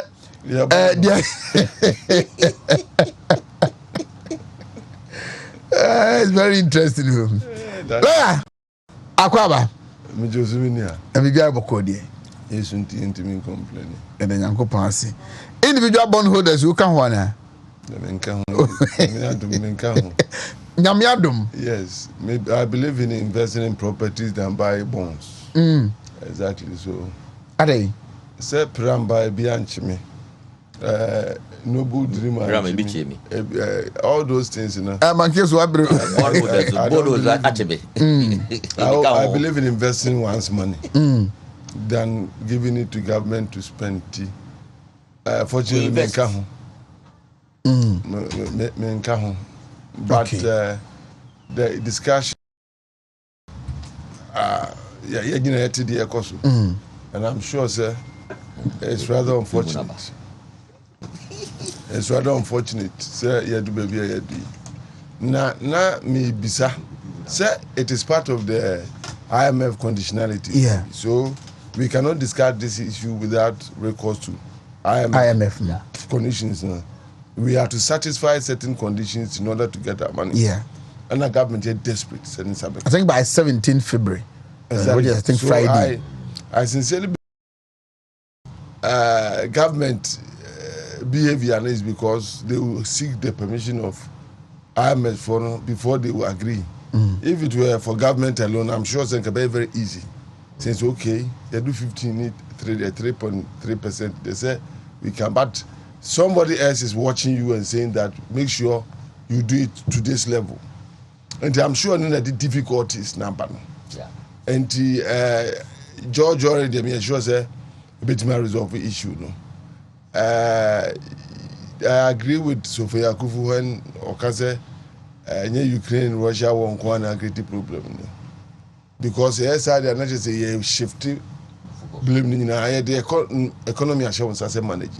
And what to say COVID aba. What to say Ukraine, Russia, what did you do to ensure that things were stable?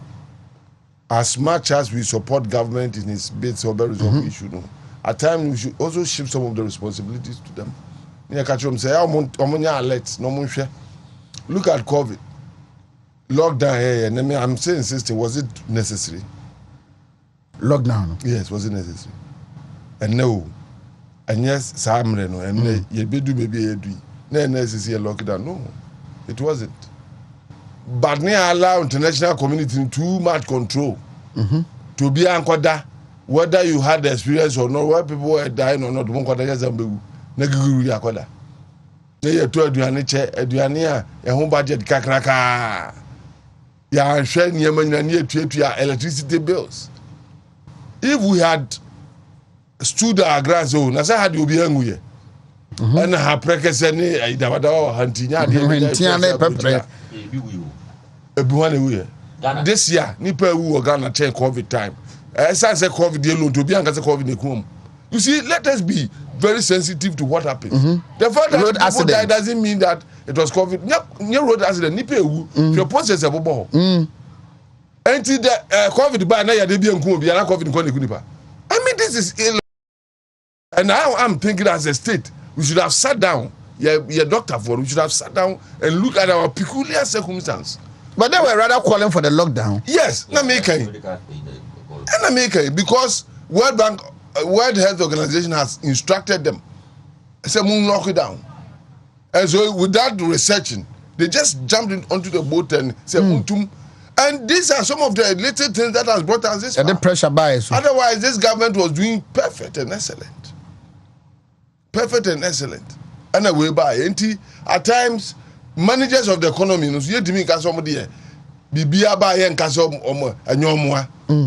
have to apportion a little bit of what happened to them. They had a discretion. The president could have said, yeah, and lockdown. Krobena, herbal medicine, no advertising. Madagascar.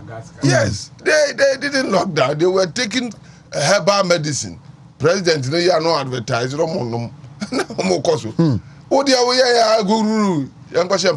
President, the second time man pressure. One has to do the pressure because he has descent. No idea we are it doesn't make sense.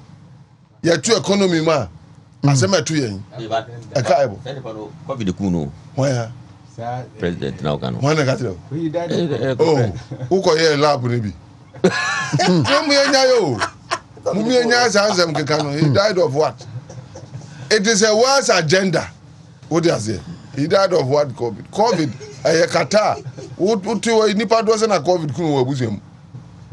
Nipa sene who amanke. Boss. Nipa sene who. And so why are we saying COVID was killing everybody? Mengu. Obi wa Italy a friend on a program. Was in the community. Obi angu you had to say Italy for I say what could do you. What do you say? Is it Ankasa? They say news reporting. No, I will be I Christian should be na the most trusted news portals all reporting. Yahuno or the hospital over na FIFA for Abekami na car for Abeka na GF for Abeka na ida kami ne twin sister Abeka na Ghana for so na ye danya me ase de akobo ho afori akobo yiwie ya yesi Osero enti me ne lawyer ya adwene ka COVID no dodo and sadie we yentimi nyi COVID in film saa nsem ato yen dey yentimi nyi COVID in film so ho na tie no anti omo your individual bondholders no initially I was with them sir if government can be that irresponsible no ama kaba kututua na mo ansika ko bobusia kutua saa ka tututua na no so ka ho na affect the economy.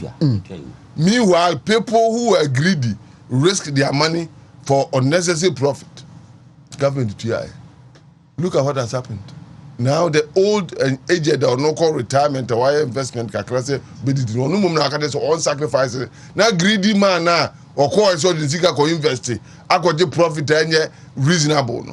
Onu mum no what you am no. Onu mum no akutua ne kamana pensioner na no why mre why adwuma apon kakra onya odi akotu baby a on pay risk nti odi akotu baby obenya hwadi no onu mum sacrifice. It's quite painful. But what can we do if we consider it as a nation? Yeah, you say you move on, you make economy and crumple. All we have to do is to appeal to these people. Say, "Mumwa, abaying na at least me assure say sikari ba. I know you can public abayi be sana ajuni. So, but also abayi ye bibi na ne second sikari. Otherwise, march ekon ebia ube hu dum so no biom. So, now the consequences of doom so say nyina this government may share electricity and now my excited in spite of what we are complaining about hard economic situation the first thing is can you imagine so yeah and you marvel how he does it so and because of that I'll call upon Ghana and say okay let us support him. At least there are signs that they are doing something and now sa nima ye pre-penyina no e economy no person save no see entire salary is 2 months. You can imagine what will happen in this country. So let's look at it from a bigger picture. Now, man, almost cooperative kakra, especially in Okra, they have sacrificed for the nation. They have worked so far. God is going to bless them when they get to heaven. And to still Omontuaso Mwagana. Kai say Obina dene Tikodi Achrema. Nama Krubisi Hosese. Those sacrifices are still ongoing. And the emphasis somewhere only heroes. Probably a better in gold. They are publishing. These people were the individual bondholders, a normal retirement. It's an achievement. Now I am considering kakra. And I don't call upon government to do anything in terms of infrastructure because I know it's any economy. The economy I'm saying, money because it's getting hot. And so we're going to do baby at times occasionally you see asphalt things. Yeah. I'm confused here. And the government is committed to some of these projects. So now communication is always a problem. And initially I think what the minister should have done was to do the interactions, more of it, explain to people what it means. Because they can't debt restructuring It's so easy to understand it. You can be a professor yet you don't understand. You can be a lawyer, you know what. And eventually, about sinking to Nippon, okay, Saturday, the Amomia Moaban. No, or man in Yanas, Nigeria, or Bans of man, or man's way to Yaka. Timidity, sir. Okay, Basa Babuamena, Yansha, Honorable Kenoforiata, Asia, individual bondholders, no. Na iwi ana ya baba trust.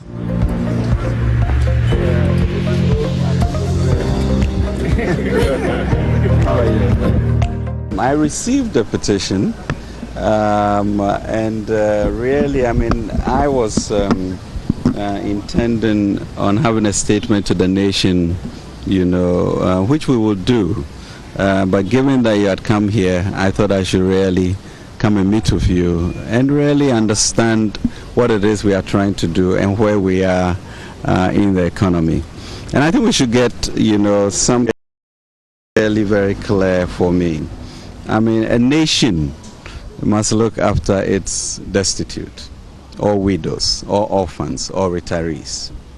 Okay, so we came up with a bond program, and we're supposed to close this maybe on in December, and we moved it. So we've moved it about 4 times, and really this is it. The challenge that we have, as you all know, is that we need by the end of March to have concluded with our IMF program. This is an important part of that program for us, the debt exchange. And then we had various issues. You know, we have for in this period engaged the banks and financial institutions, and I think we've come a long way in which we expect a full tendering tomorrow when the tender closes. Then engagements of individual bondholders, including yourselves, and Dr. Duanani really represent you guys extremely well, because we were at a 0% interest. It was a 12-year, 15-year bond, okay? So he articulated your specific issues, and we reduced it from 12, 15 years to 5 years, okay? So that accommodating that, even though we know that over a third of you have bonds that are beyond the 5 years, as we sit today, you know, 12 years and up. So we brought it to the 5 years, okay? Then we looked at it and say, look, on average, you know, to be honest with everybody and everybody knowing the numbers, the return your bonds, it's about 18.5% on average, okay? So looking at all of the categories, we say, well, these are retirees. Let's include those 59 who will be 60 this year and give them 15%. So the fight that we are presumably fighting here is a difference. The cost of that may be an IMF clearance. And then your issue to pay takes on a different. So my challenge really, and I spoke to Doc a bit about it, is that look, what you have done is incredible and is great. Now we are at a point where, what is the Dinkra symbol? Or else the nation will come to a halt. So we've now brought you from 0 to 15, really 3.5 basis points between what you would normally get to that, and also move the whole maturity period from the 12 that we had prescribed at the beginning to 5, knowing very well that at least a third of you have maturities way beyond even the 12. Okay, so at this juncture, looking at what we have been able to do, being really very clear on where we are as a nation and what part of the contribution you want to. So I want at least one of you to tell me exactly what it is that is so egregious. And the fact of the matter is that, ladies and gentlemen, if we do not get our debt program in order, the inflation that we have will be worse than before. So if I have been able to reduce the maturity to 5 years in which you can get your money, a third of you are way beyond even 12 years. So I've actually brought the possibility of getting your money much earlier. Your average rate is about 18.5. I have brought it to 15 from 0. So, and then you are helping with an economy to ensure that in March we go through the World Bank. I think we all saw in September, October, when there was so much uncertainty in the economy, and what happened to our interest rate or our foreign exchange, which created, untold hardship. So honestly, for me, I'm glad you did the prayer to have moved and to what government is now able to present. It's clearly a government that heard, understood, and made dramatic changes, which really, in my heart of hearts, I feel very convinced that it is good for you and it is good for the nation. So, gentlemen, but I really would love the lady to speak, because I think you seem to express a certain deep concern, and I'll do that. But I just want to acknowledge that Doctor did a great job, and we have come this far, and really, I have no hesitation in meeting with you and really articulating the situation that we are in and asking for your support. As people over 60, which I am, it's clearly something that, so it's not an issue of I don't want to be part of it, but an issue of where we are as a country, where we are going, what is it that I have taken from you, and how do we recover going forward? You talk about moving from 0 to 15, but you see, none of us contracted bonds at 0%. So it's hard for us to even make a comparison from 0. For us, we look at it from what terms we accepted when we took our bonds that were issued. And if we are haggling over 3%, that should tell you how dire our situation is and how vulnerable we are. If 3% means so much to us, so that's what we want you to look at. We are asking for you to totally exempt us from this program. We are not that many, you know the total value. You do know that a third of us or so go beyond 5%. But those 5 years. But when people were buying bonds, they saw the terms of the bonds, and they had objectives when they bought bonds. Their objectives are that they are looking for maturities to match certain plans in their lives. And that is why people picked bonds that they picked at the time that they did. So even though it's a good thing that you may be wanting to bring some people whose bonds mature way beyond 2028 to that point, bringing it forward to 2028 or so, it doesn't necessarily mean that it's a good thing that you're doing for them, because they have their objectives and they know why they picked the bonds that they picked. But please, we depend on our coupons. We've done all the math. We know what to expect. We know how to add that to whatever other income we get, either from Social Security or whatever. We've planned our lives around these bonds. Some people, when they do the computation, they tell you that what they are going to be getting per month or so is just like 1,000 cedis or 2,000 cedis or something, but they have planned their lifestyles around it. So please, total exemption is what we ask. We are not many. Please look at us and do this for us. We are vulnerable. We don't want to be a burden on you, on the country, or on our children. We want to be a burden on ourselves. And so We planned our lives in such a way that we will be a burden on ourselves. The challenge that we have is that we have an economic crisis. We do have an economic crisis. And I think if people truly want the elongated bonds, that's easier to do. It's less burden on us. We thought, really, and that was one of the huge things that Dr. Edward Anani and co were saying, that look, this 12 years is too long, I'll be dead by then.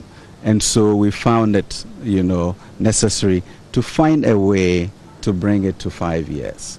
The question that we have is that if we do not get our economy stable, your 18 or 40% or whatever, it's crucial that we get this economy stable. It is crucial that we ensure that our exchange issues are resolved so that there is integrity in whatever. And the question that I'm saying is Buame Namensumemboao, because I need to make sure that the economy is stable. So in the same way in which we have moved this to maybe a 3.5% differential and also contracted the period, is what we are talking about. That help us to move into the landing zone and really, in a sense, facilitates the strengthening of the economy much faster. So that would be your contribution, and we feel really the government. This is where we are. Asemo. Ebeda wasi na maminchia regional minister. Ura Simon Semensa. Makase baby ameko bia no. Mebo mi mu asiama no. Or can individual bondholders no one? Minimum dear. Oh, okay. But media na juma pa oye wa santimante mu henti. Dane de nyina no. Baby ameko bia ma madwe se mebo na baso. Na minchia the regional chairman Bernard Enchibosi ako chairman Wontumi ba kope. Our that party kesiesa our santimante mu. Ani na pamfo nyina michia mo na no pen. If you ask questions to make MP, Honorable Patricia PJ, or born home or and my godfather. My godfather, Honorable Maso Kofijuma, on so born home or to make your one and open. Now, Oheneba, me are so passionate about pensions because I've had the opportunity to be the regional chairman for Health Service Workers Union and Kumasi Metro Council of Labour so my first vice chairman for TUC. Ntieba retirees in Sans and Seminar. Me a union is kesiye pa minim ho asem. That the problem has got to do with pensions in general. So here ba washa so be co pension ewo abrochira na eniji aba. I don't know if you have observed that. But Ghana no, se pension do a nipa no be fa kwani ase nyina so se ni date of birth no endu ye.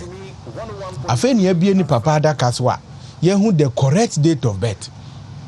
Ene me ne wo kasei. Uko Ministry of Education about 8,000 staff say omu date of birth na enye correct. Afa na correct one ankasa aba. So in pensions in general no, we have a problem. So we have Senate crampa. Senate investment oye nyina no crash. Senate be a TTB. Mebwa TTB we enfa. Trust Bank. Nya Senate dia. Enka bank e be ma bank go. Merchant Bank. Nya Senate dia. Labadi Beach. Da bia omoboka. Investment as Senate ye nyina on behalf of pensioners no. Enya dey favor yen. So nyame ye na dom emani nya sika kakra no de kwhye baabi a is assured to say ho de for some reason you know me secure do a na ho no wo say kɔ ho a ye bibie ho enne ma ho asɛm ka no eye din etime about 3 weeks ago I think I saw say the current labor minister no yeah, the minister for pension. I don't know how true it is. I don't know if you can confirm. And yet different portfolio in your criteria. Yes, but yeah, but minister taking care of pension related issues. What you say? Which means that the government has a focus on solving pensioners and our pension issues in Ghana. Because Oheneba, see and tackle and free the grassroots of the problem. That's where we are going to land. What you say? Every baby neighbor say retirees senior and answer pensioners say yes it munye. What you say? Imagine say Obia Oye used to 3,000. Now core pension. Now for the Senate for Eberman 800 Ghana cedi a month. I've lived my life around 3,000 Ghana cedi as my salary. Now my core pension where problems are supposed to be. Because yarea ube start yarea kesiye. Say positions where the position ka abusu penny ni ade because we know be fi. Eka wo ho. Obi akora bi ekoware o fa wedding achi. Penny so nsore kwa.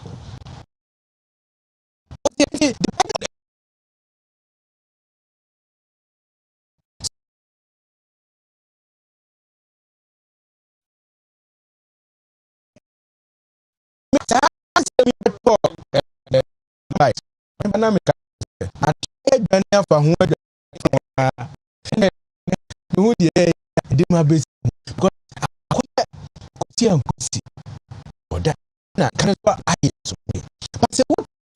minister sometimes very important. Communication is delivering the communication is also and also here. The people have lost confidence in finance minister. Me hu ade bia no pay na say ye na kra. Me buo fu me trima na me dete ha. Bodi aba moka communication wasem.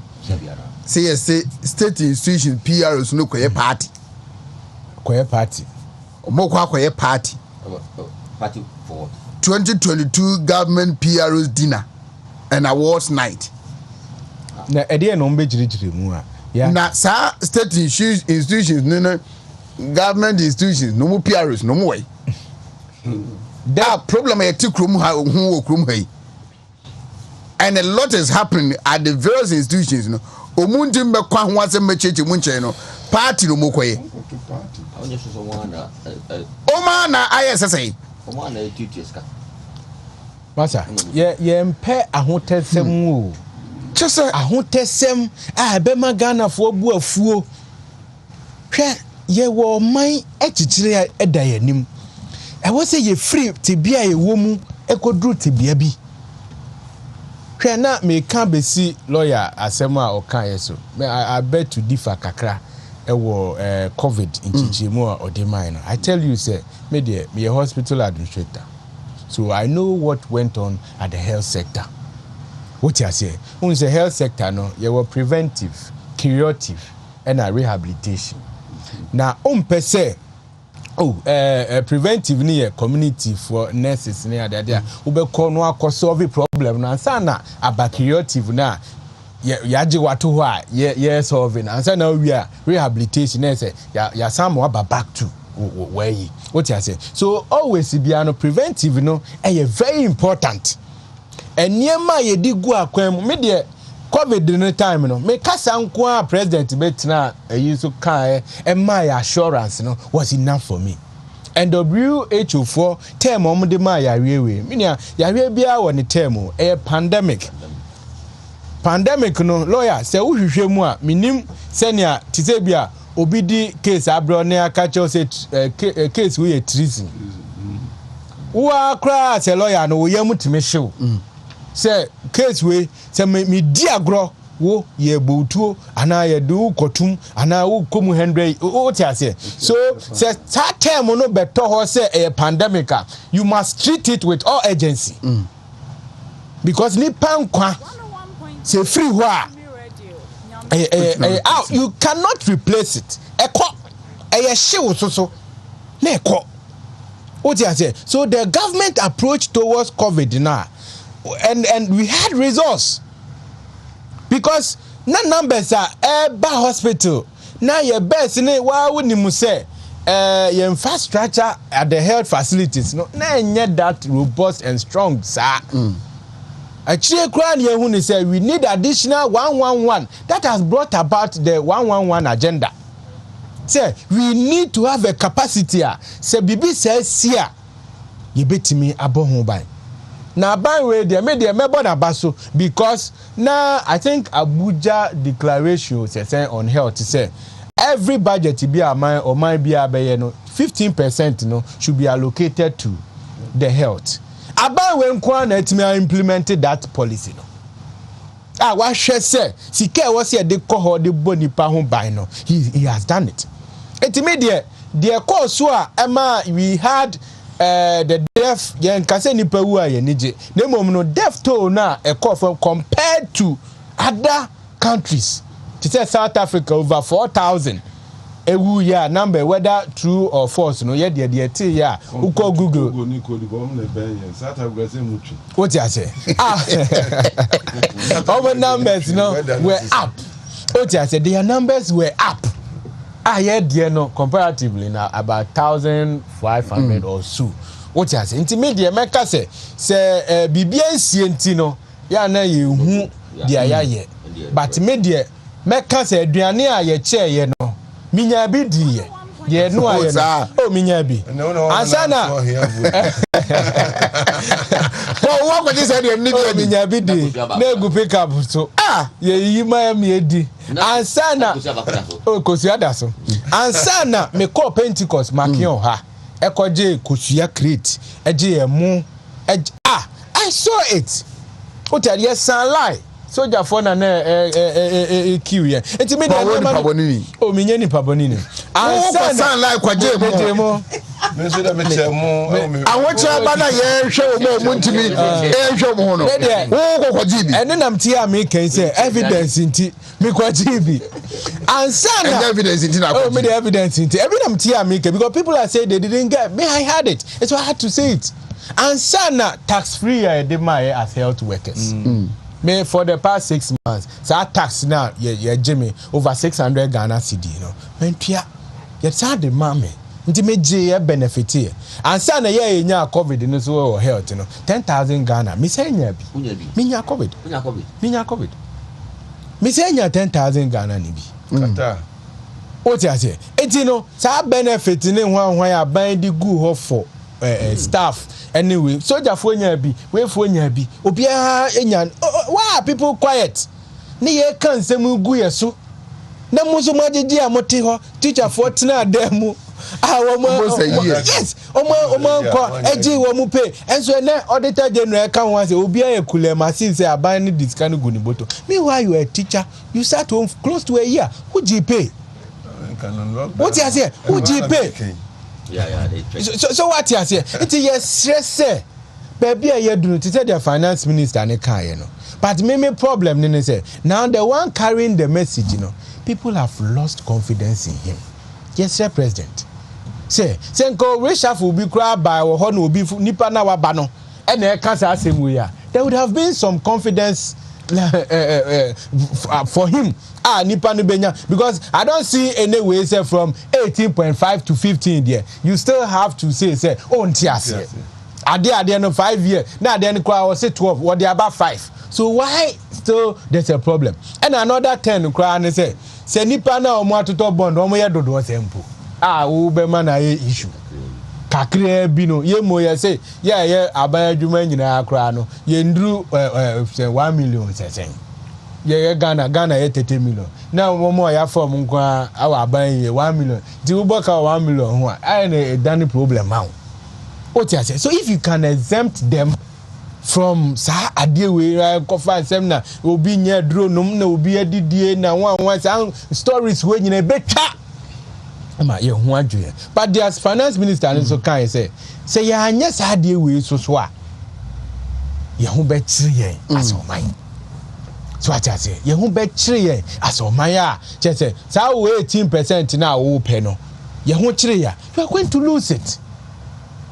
So it's better you accept the conditions now for all of us to benefit dan say obey chin wa we say we retiree uni ahoden wo so sorry a koko kakra ne BP aduro kakawa what sound dia kwotena awiem wo finance minister boy no o te dia American as retiree wo tena fie hwe wo so uni ahoden unuru sa wa droso ubewu wo mra wo wi atisa wo so sorry a wa kwotena finance minister awiem ni ade na ubema BP no kwara wo say BP wo tena awiem ko say akosoro enko don't complicate issues na tina fie hwe TV fa remote kura uchim to anu achimato and no be boa prolong your life no because ya anya sa enya ade be e na me kase Oheneba IMF fo no wo madane wo mo ho awuhuro ni awo what you say they are necessary evil ena oman no soso no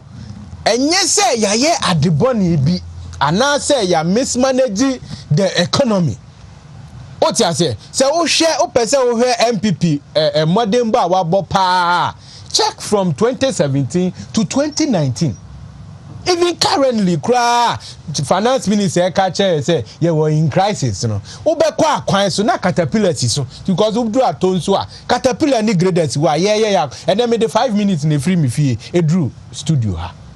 Because atonso traffic ye biatum double no ye biatum aye double no so akosi lake nso na no say twan so even though we are in crisis things are moving on what you say things are moving on and crowd so was school mu a wo mu ko school a wo mu didie ye bibia what you say ministries are running light yes so last week me who say Guide Education Service on by recruitment. Teachers mukra diploma. Yes. And yes. Certificate about 5,000 say. What you say? Andre ya share Minister for Works and Housing. Uras and Subwachi. Rent allowance policy aban dia bano. Ehun sika aye ready 80 million Ghana cedi. Good.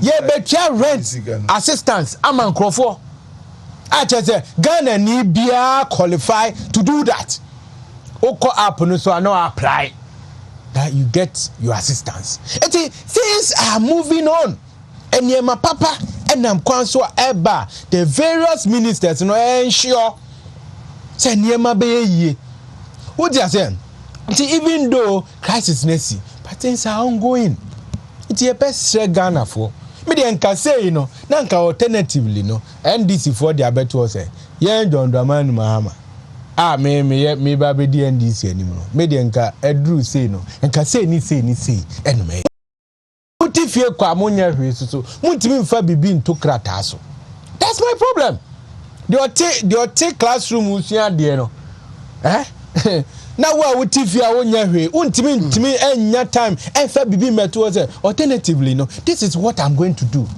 timi there they say the NDC for no I can say the 2024 elections are going to be based on fairness economic issue and you almost starting building economic fairness policy simra against MPP for there. And I mean, I don't see anybody coming from the NDC. One met me, I'll come up with a good economic policy to take us from where we are.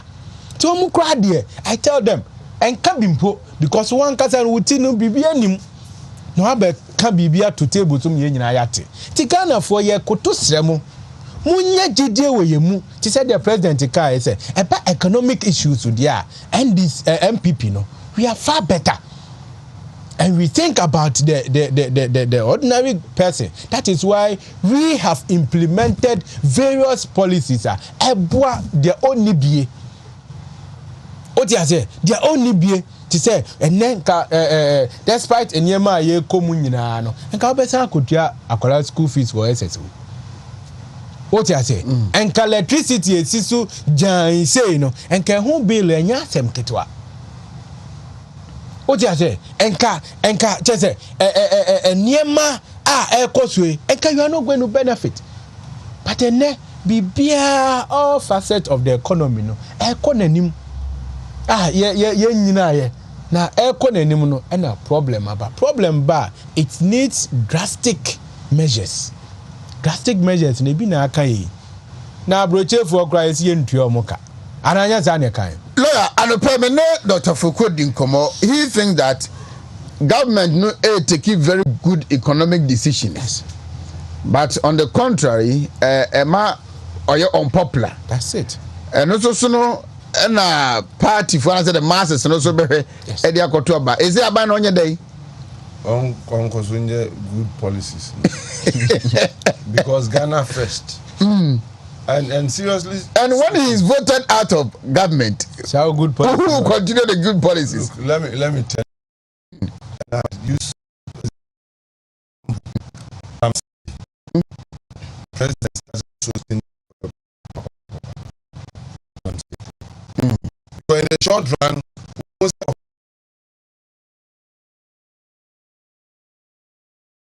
that everybody will come on board. Accra mayor, the regional minister started boo niema and Grofo started near freeway na obi a choma no board abaso but all end yes no kan or bon Grofo aduani gu and the good policy no our gestation period o starting in term na so aba Oma otherwise o make say why unpopular they will turn out to say this government is a wise government and the mama and file election yet consideration too much because the niema ya can say didn't be popular and come unpopular. People are even able to stand on free education to say then kola no ko breakfast tin ko no mo ni bread and unti obi aswe over to atia government. Meanwhile free education a policy it takes a big head to implement. Yeah, ebeboa in the short run ube hu say nipa be free areas and otherwise o mo ko school so manya baby asi obi na moto ayi ball agu a u kan odi atem no okosu kakra na ewura ni mu obe hu say ade no nye papa se ye ene o bebre o ho akios ene ma esisi okrom bebre kai ye ni terminal ni ada de nya illiteracy o highway su ni ye park fa nipa highway na obi ti trotrom no emeta o si for no dim ga koso akchi obi for on go try trotrom anya illiteracy how can you go and abuse somebody by pulling somebody into o me tell me come and then you can go no TSC no continue pada go ignorance and illiteracy sankola ni nyina so munya SHS qualification I'm sure they will not conduct themselves in that manner. So in the long run, it's going to help us. And they are buying my too politically minded. Yeah. And now okay Sebea. My MPP. So man Ubi a bit matona. There's no way they can win the election. Say someone. Oh, so when it any papa akupe. And MPP has only one person. Ambet Matoni, a friend Kennedy Japan. Only one person, but by economists and I say, CD not the campaign. And I said, digitization. I mean, I want to be savvy. And I think that Tremantin is quoted to have said that. Say, I had dinner, so munya campaign message. And that is a fact. You can't take it away. What does it? Because CD now so children what think is saying. And then I catch them for economy no. And I see match economic management team when they do anymore. And what are you going to say to the people? Only one person. And they say yeah, Canada Japan. Are or be disciplined and crop more politics more that is what Ghanaians will buy. If you look at the rating of MPP, the reason why today they might have dropped in their rating is because they think there was no discipline. People who corrupted themselves, or politics, started here. Nothing happened to that person. And the perception is that party was Kennedy and on to me fast Becca Ubiati. Diplomacy has failed this country. And that's the point I'm trying to make. We don't need diplomacy. In fact, we have done some survey. Country be breaking through a radical leadership. There's no gentleman who has ever turned the fortunes of a country. Ebi see that, you can name it. Ebi ni babia, the Thatchers and others were revolutionary civilians who changed their country. No diplomacy can change Ghana. Country and nipaninam basa basa. We be able to be it takes trips. And that is what we are calling. We can't use military now. We can only use the civilian means because of the law. And there's one person who has shown trace of that, and it is Kennedy, the people's man. And the media, you're not starting your campaign, but I will tell you. Campaign Maybe Amano. Hey, why? Because we need some level of discipline in this country to move on. One time cry. Near TSS, your male position, your public position, you owe a responsibility to a leader. I'll bet you massacre one day if you misbehave.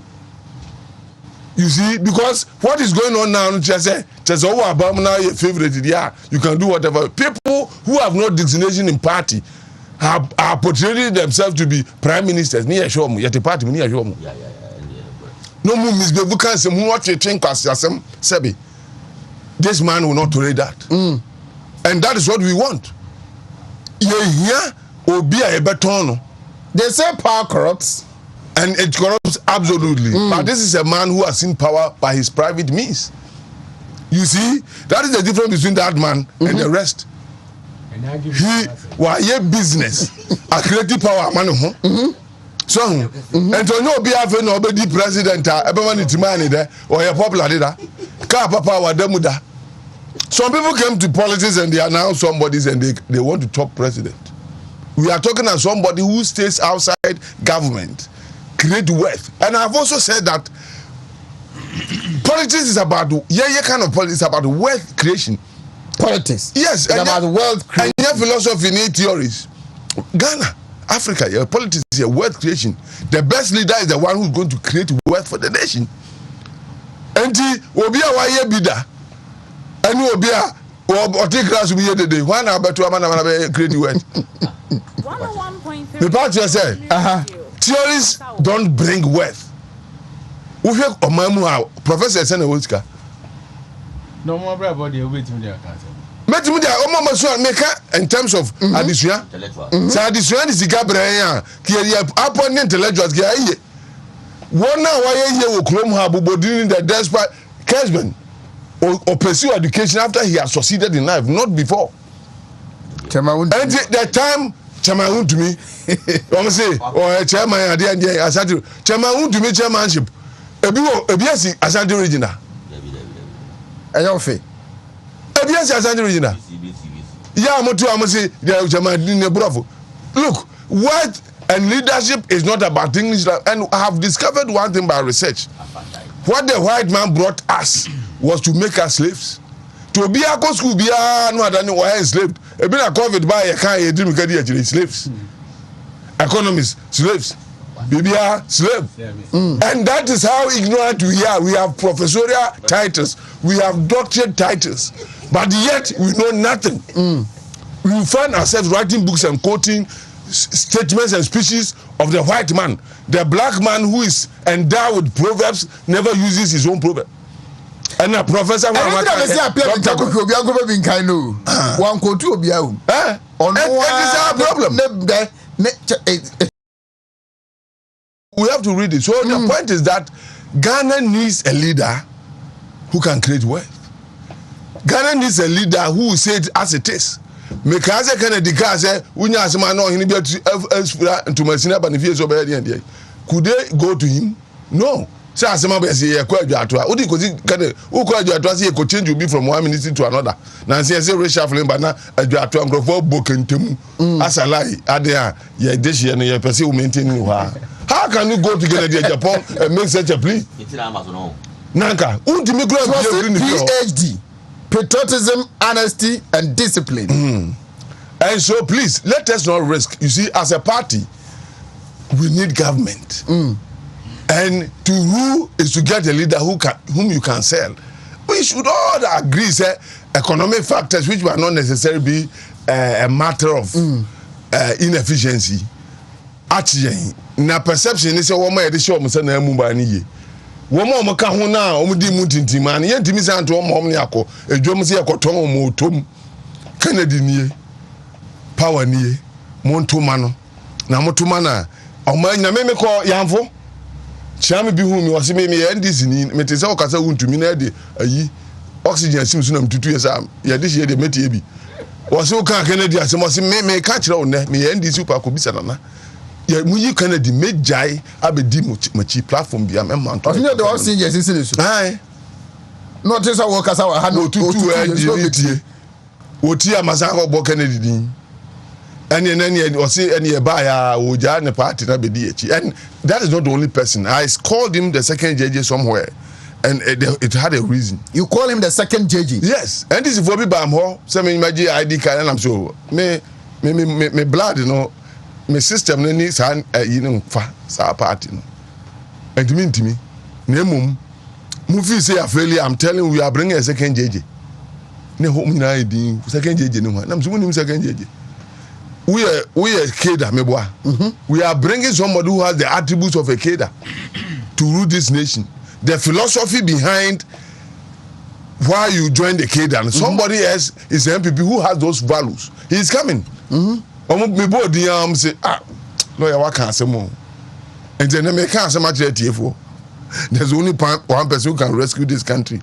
He's called Kennedy Japan. He will bring all the business community on board. And the wisdom that got them to create word for themselves, they will create it for Ghana.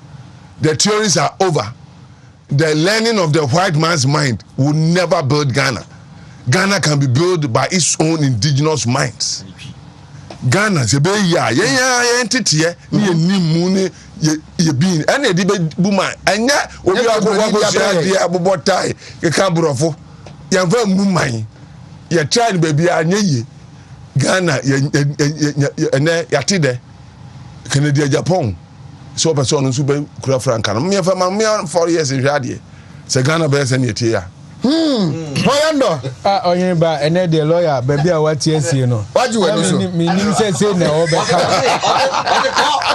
say lawyer ka say ni mo wa go pe e beti ma ji Ghana e beti ma ton no uzo lawyer ko lawyer to aso lawyer kan ni na me say pa ni tinya boyfriend say waju we so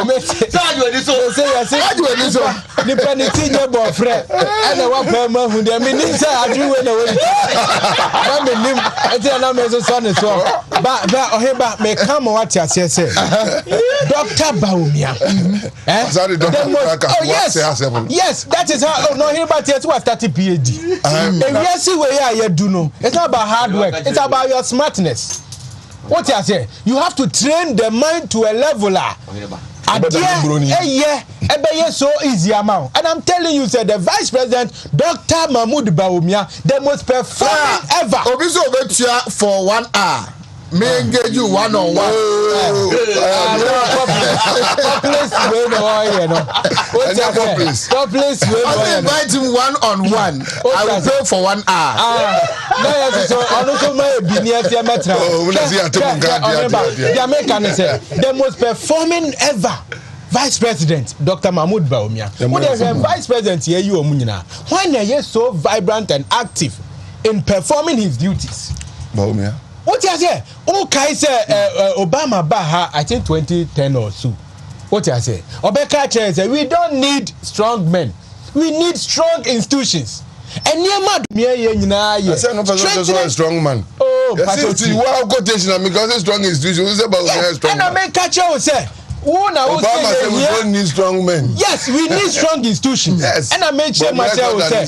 And I made sure myself say. And niema wo ye no. Eboma strengthen institution. Tese Ghana ha. Tese ano NIA. Yenya a form of identification. Government. I'm telling you, sir. Someone manages animal. So, Paul, that is our argument. You know, we need a man to build a strong institutions. Yes. That is Kennedy. What a great ideas. What is it? What and this what do you know? Now we have a Ghana card. I'm on 40 million Ghana card, so the Bob Busiania. And then Bawumia, some party putting oh, Minia.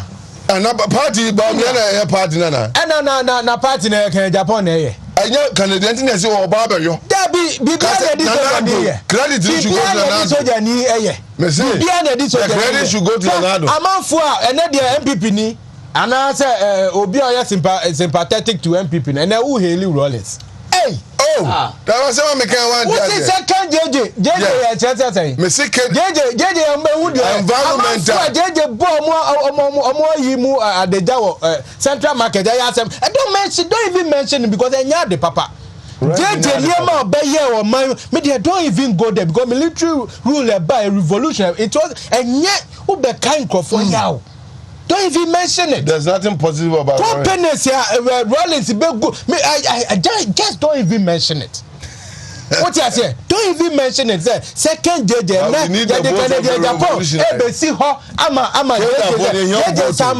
and I'm telling you, sir, and it's not about hard work. It's about your smartness.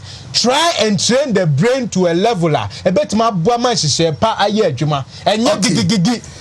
Say well now where you Dr. Mahmoud Bawumia and Yama Ghana digitization and then human to human a free I'm again facing my Makasa Patrick Biamuya. Everybody will be here. Everybody will be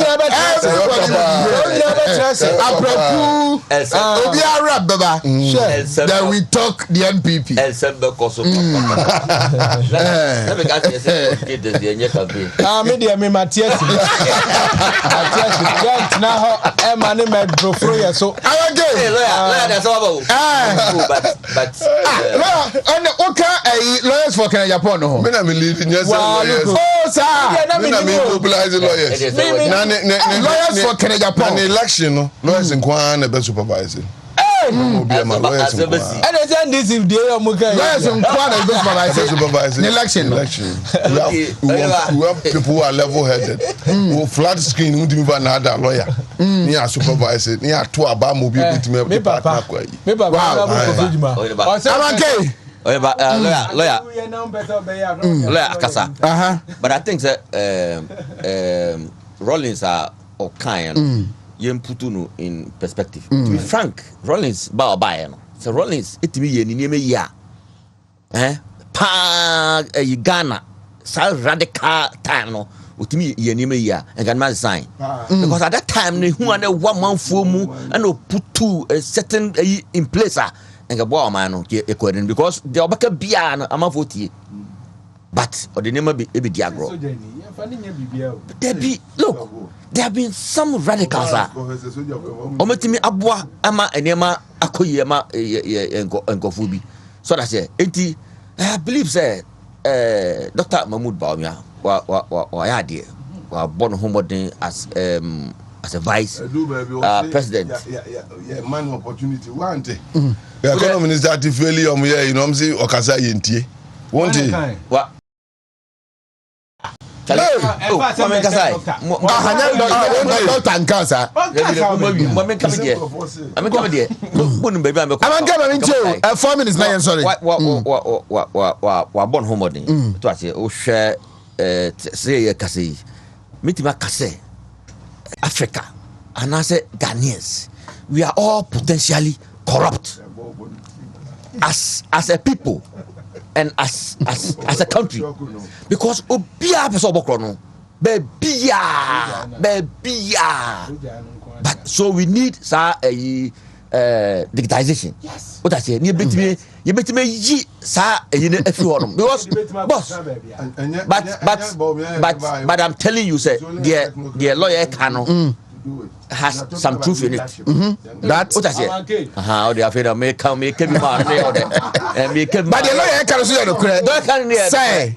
Say we share the nature of Kennedy with my boy because me see as a country we are all potentially corrupt. You need a leader, a strong man. If you are even in my party, you look into your face. We have to change Ghana, and we need strong people. Change the direction of this country. No, it's a fact. It's a fact. Auditor General, report on the buy. It's almost everywhere. This thing we're making some discussions. Ghana, you see, the money is here. And into them, I am off with the admin side. Madra say, show. What do you say? A bit more property rate. Almost costs some more quack, dear. Suddenly, 30 million old cities. Say 3,000 or to Kutia 1,000. Not for the economy. No, I did. Then the country suffers. What I say? So we have to link up digitization, and the strong person behind it. I am telling you, we'll be able to do it. We will be able to do it. As I make a boss, as I make you mark me somewhere. So me see who's that? Nanado had that personality. People he had it. What I say? But those around him, I'm one. Because in fact, did you pa or another? Which a good way last say even and now crying or very strong. But people surrounding him, I'm one. I'm an yet that man we knew to be Nanado.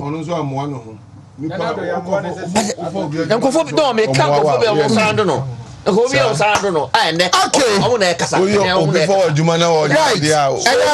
I think the country, send country, everything according. You see, changing the structure of the economy. Changing the structure of the economy. Chairman, Kennedy. Had the trainings of Kennedy. Look, and say campaign Biakoso. All the detractors of chairman are now at that camp. All the threat or Yakope chairmanship or no sabotage no. And they were from Omina Campo Campo Bay. Unim Campo. And ask yourself why. And so you and yet you never go betray no. Oh yeah. Omina and number no more campaign my we grow a suspect. Omina campaign then and I penatuno. Now man no penatu nyina wo sap camp no. Omisa no ho anadwo osora anadwo omisa no ho sa question no. Eduhia no. Well, yeah, they see Yame Aduma and you know na ye baba task na beto so on the district diary. Na yedin come lawyer William Kusi is a senior lawyer our Dominion Chambers Adum Paul Kwabena Yando enso ebai and a senior lecturer KNUST Dr. Emmanuel Amankwa. I'll see you at 4 p.m. Good morning. You cannot